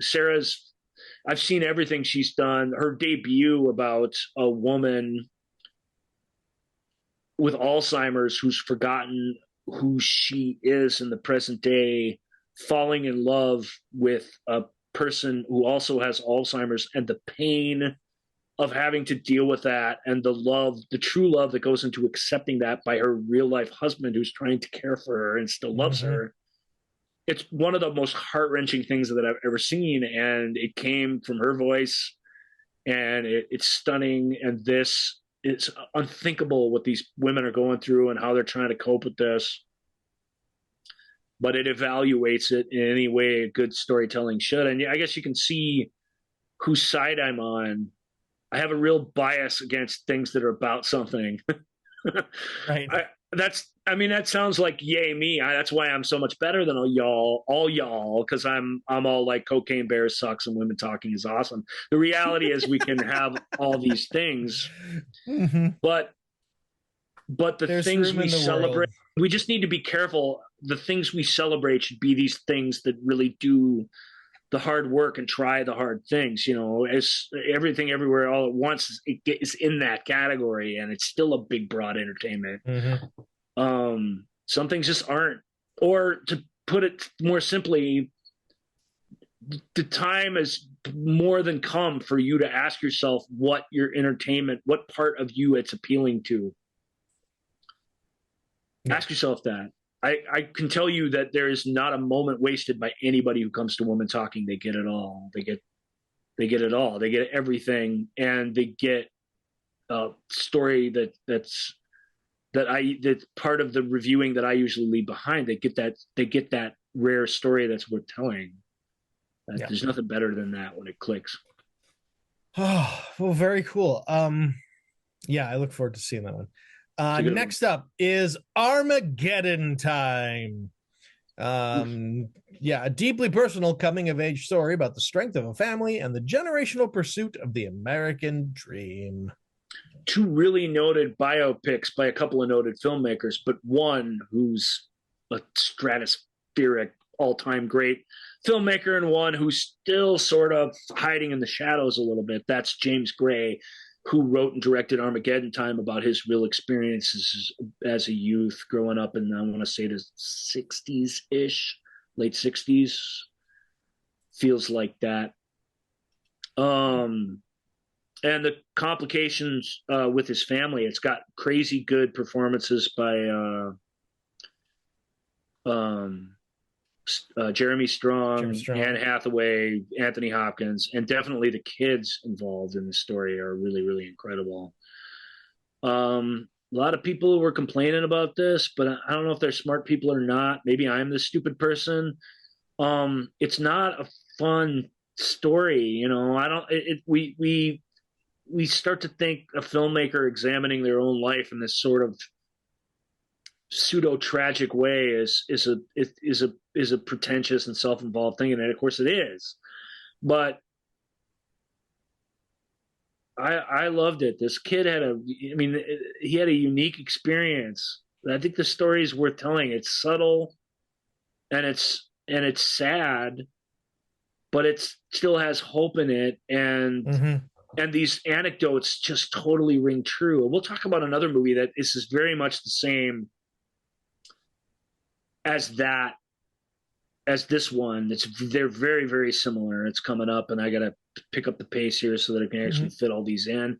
But I loved Armageddon Time. I really believed it. I don't know if that's enough, but that for me, I believed the story that he told about the lessons that this kid learned the hard way, and the way he fought back even when he was wrong, and it's hard to explain. Jeremy Strong, especially his father, he's an abusive father, truly, but that abuse comes in those moments of discipline and stuff, and so everybody's going to have their own opinion about what that stuff is. But their connection, that father-son connection, that's still a thing. And the way this movie explores that, and even tougher with Anne Hathaway's part in this, really tough, because the mom who's on the sidelines for that, and who even encourages it from time to time, like, that's a hard thing to earn, like the reality of all that, and to still be able to keep everything in front of us and not have it just become that story, or this part of the story where he has this friendship with this interracial friendship, which at the time would have been tough, and how he sort of denies it, and the shame of that. I really liked it. It's really dealt with some really tough things, and it's a really beautifully done small film where all the characters, I can't remember what James said. I read a few interviews about this after I saw this more than a month ago now, so I've seen this a while back. But one of the things he said was, he goes, he says, I don't know if he goes, I'm really glad to have done this, and I'm really, really proud that everything that I went through with my dad is on the screen of it, and that my love and respect for him, I think, is there, but I'm still really, really glad that he's dead and couldn't see it. Yeah, sure. And again, you hear artists talk about the art, and it feels true as to what you just saw. James Gray's he started out a little weird, and I was like, what's he doing? He's weird. But he started out making the movies they'd let him make, and now that he's making whatever he wants, boy, they've been 2 or 3 really, really great ones in a row, and this might be the best of them. So, very cool. Yeah, it's good. It's a tough movie, but it's really, really good. Really strong. Sure. All right. Well, 2 lifelong friends find themselves at an impasse when one abruptly ends their relationship with alarming consequences for both of them in Martin McDonagh's The Banshees of Inisherin. Banshees of Inisherin is the saddest movie I've ever seen. And you've heard me talk about the content that we talk about. And it's one of the funnier movies on this list, but that funny comes from a deep, deep sadness, and that it's just so sad.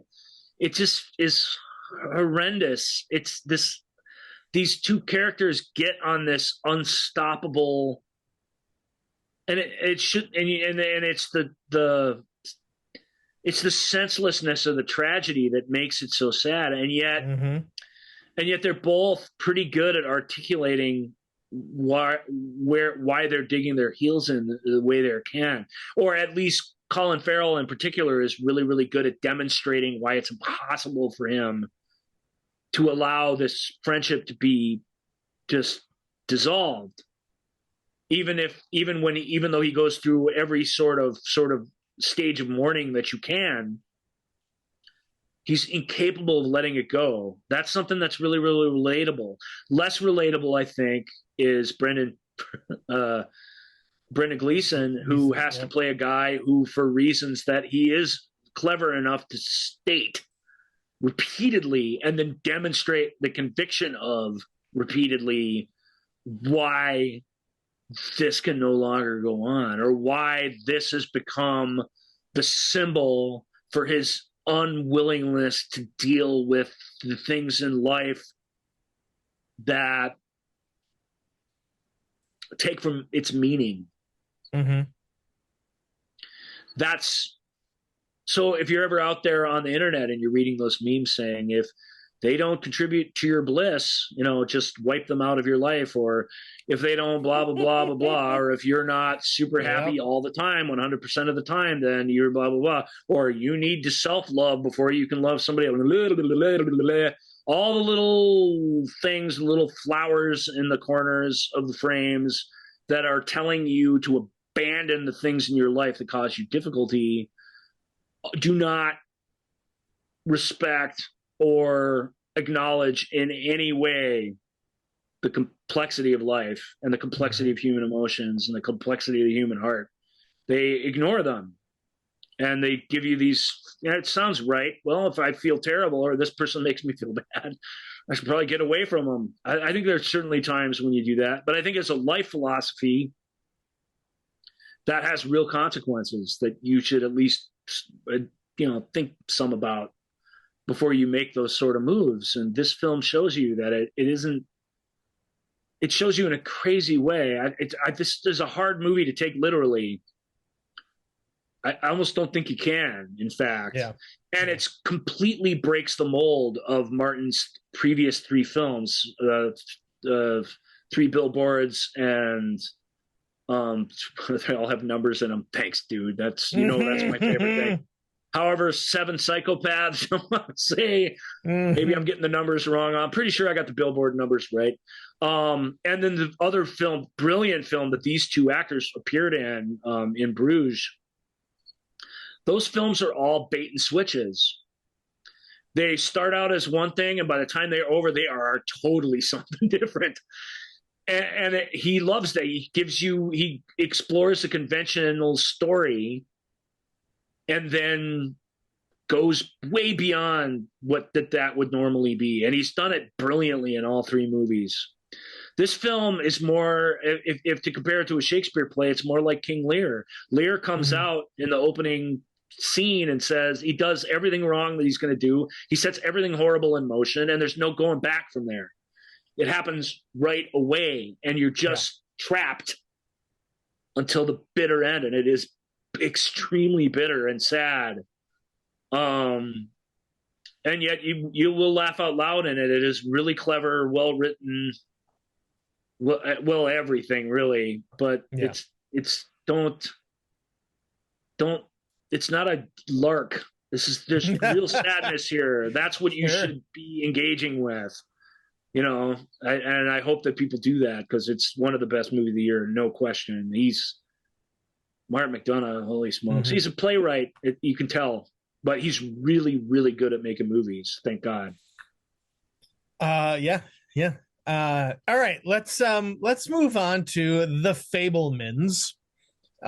Growing up in post-World War II Arizona, young Steven Spielberg, Sammy Fabelman, aspires to become a filmmaker as he reaches adolescence, but soon discovers a shattering family secret and explores how the power of films can help him see the truth.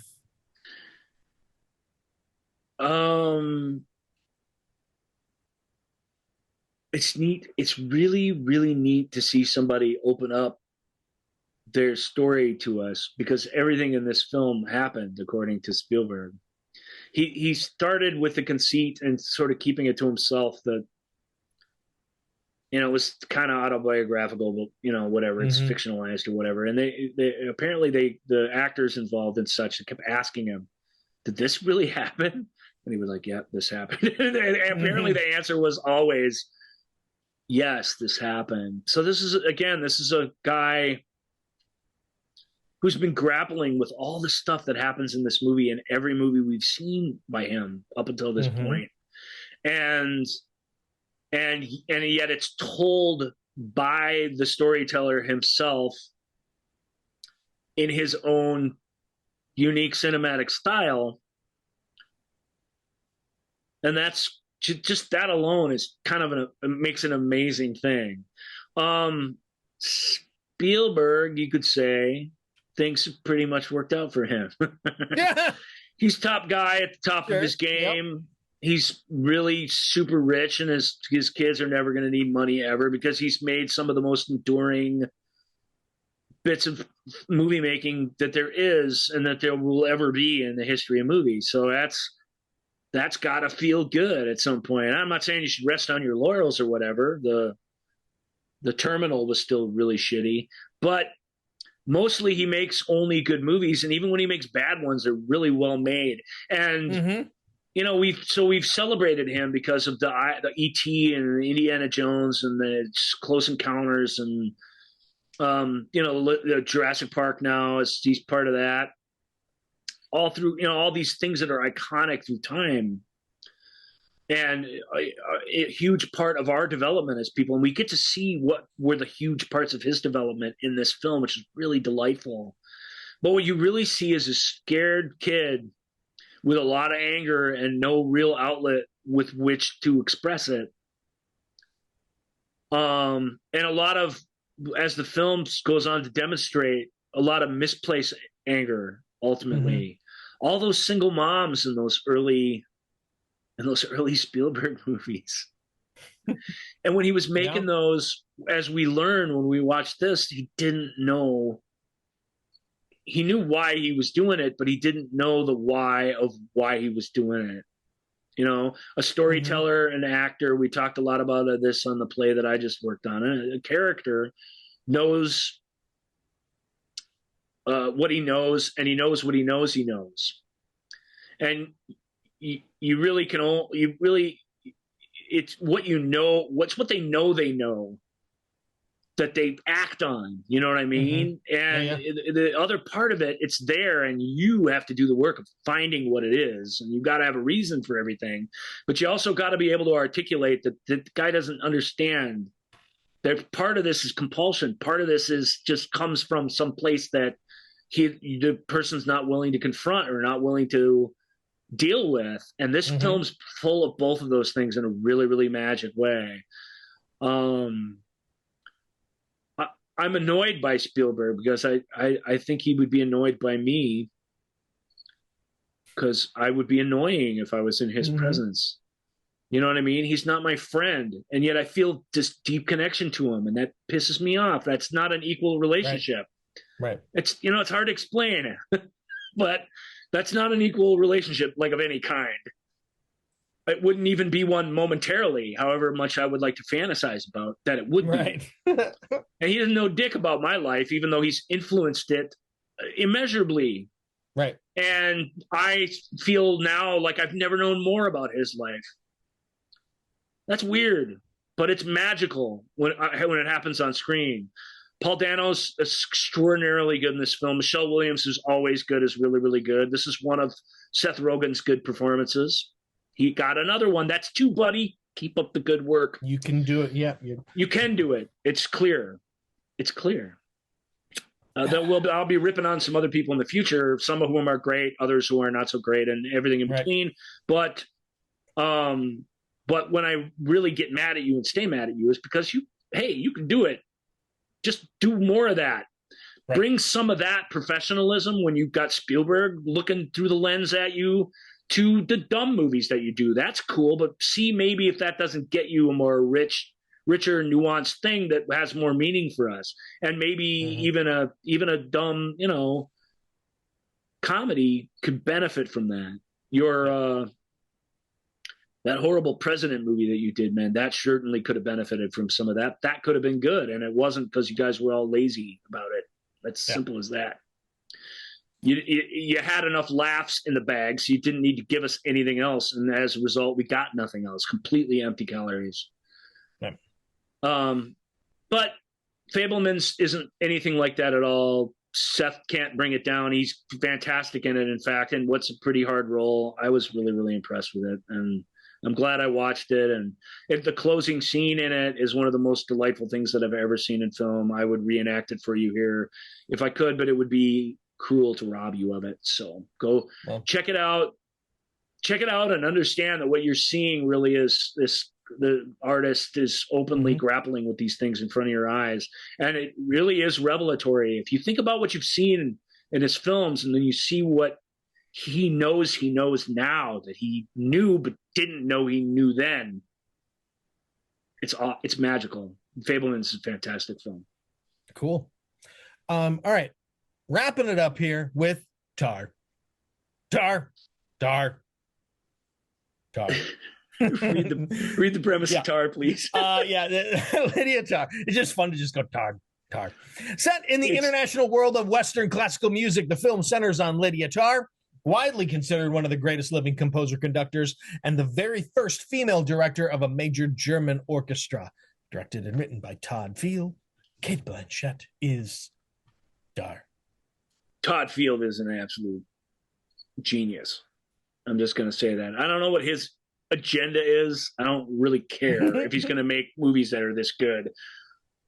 All three of his movies are shockingly good. We did one of our weird, we couldn't make up our minds sort of half shows about the other two films of Todd Field. I recommend you find that, where we review in depth, I think, Little Children and In the Bedroom. Yep. This is a whole, and he hadn't done a movie since Little Children, 2006. This is so much better than that. And I don't want to be like, we compare and contrast. Everything's its own thing. But this to write something that understands the complex world that this takes place in, and to be able to write it with the authority that people are speaking about and living through and listening to and reacting to the substance of music that's just complicated on this level, and then grafting on these extremely complicated relationships and, I'll just say, scandals to help sell the thing. There's a scandal at the heart of this. I read this crazy New Yorker review of this that said that it was this giant anti-cancel culture scree that had like no value and was just this right-wing ridiculous. And I was just like, how could you watch? Oh, you know what? I read that article too. I think I did. How can you watch this movie and I can't even argue that some of that may not even be in there, but to just only get that from it, I couldn't understand. How can it be anti-cancel culture if the person being canceled is guilty of everything they're being accused of?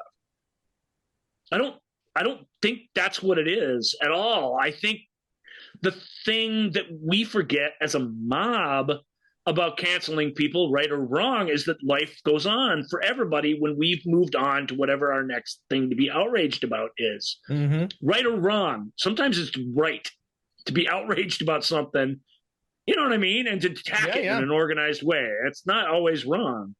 Sometimes it is wrong. Usually it's messy and horrible, and it's some awful place in between. This, it's hard to say it's wrong, and yet the lead character is so compelling. The performance is so off the charts good. It's on my spreadsheet of best performances of all time by anyone. It's really that good. And it frustrates. It does. I do get that people don't want to have all this intellectual stuff, and everything's piled into this thing to just to the top. And you do got to sort of really engage hard with it and be challenged by it to get into it.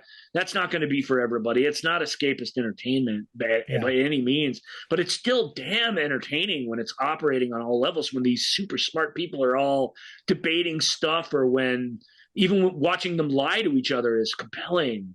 Yeah. Tar, for my money, was the best written and best made movie of the year. I don't know if it would. You have to wait till next year to find out if I'd actually pick it for best picture.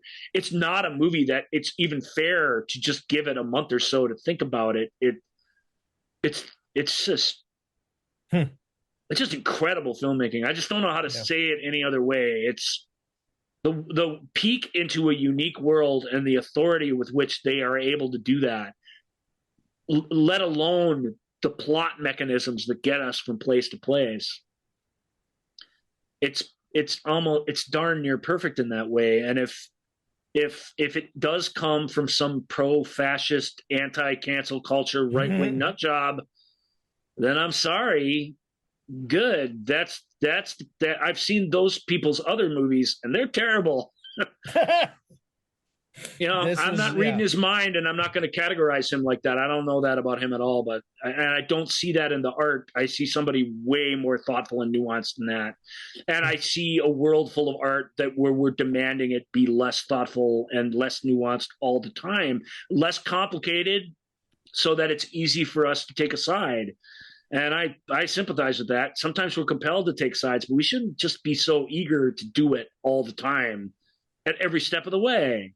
And this doesn't show the dangers of that. This really shows somebody who's the root of all their own problems, and it's all because of ego. And yet it's that ego that makes them the celebrated genius that they are in the first place. And it's this horrible feeling that you couldn't have one without the other. Mm-hmm. It's amazing. Well, very, very cool. Well, that is going to wrap it up with our Academy Awards preview. A lot of these movies you're going to be hearing a lot of in the future as the awards come out. If some of these movies win awards, well, then you're going to hear more and more about them. So watch Top Gun and Elvis will sweep all the awards, and they'll be the two movies we didn't talk about. Hey, we didn't talk about Avatar either because I haven't seen it. We didn't talk about that Bill Nighy's got a movie out right now that is being really, really well celebrated that he's nominated for. There are a few that I didn't get to, but I feel like mostly you got your money's worth in an Oscar preview episode, which is all we really want to give you here when you stick with us for a couple hours each week. Yep. You can reach out to us on the Movie Show with Joel and Ryan page on Facebook at askjoelandryan@gmail.com. And the show's free, by the way. Yeah. And other keep that in mind. Yeah, social media pages. And that is going to do it. We have more, obviously there's going to be more films recapping 2022. Give them a listen. They'll be up in a couple weeks. Thank you for listening to The Movie Show with Joel and Ryan. Remember, all views and opinions represented in this podcast are personal and belong solely to the speaker and do not represent those people, institutions, or organizations that the speaker may or may not be associated with, unless explicitly stated. None of these views and opinions were intended to malign or deceive. And now, here's the producers, circa 1982, to play us out.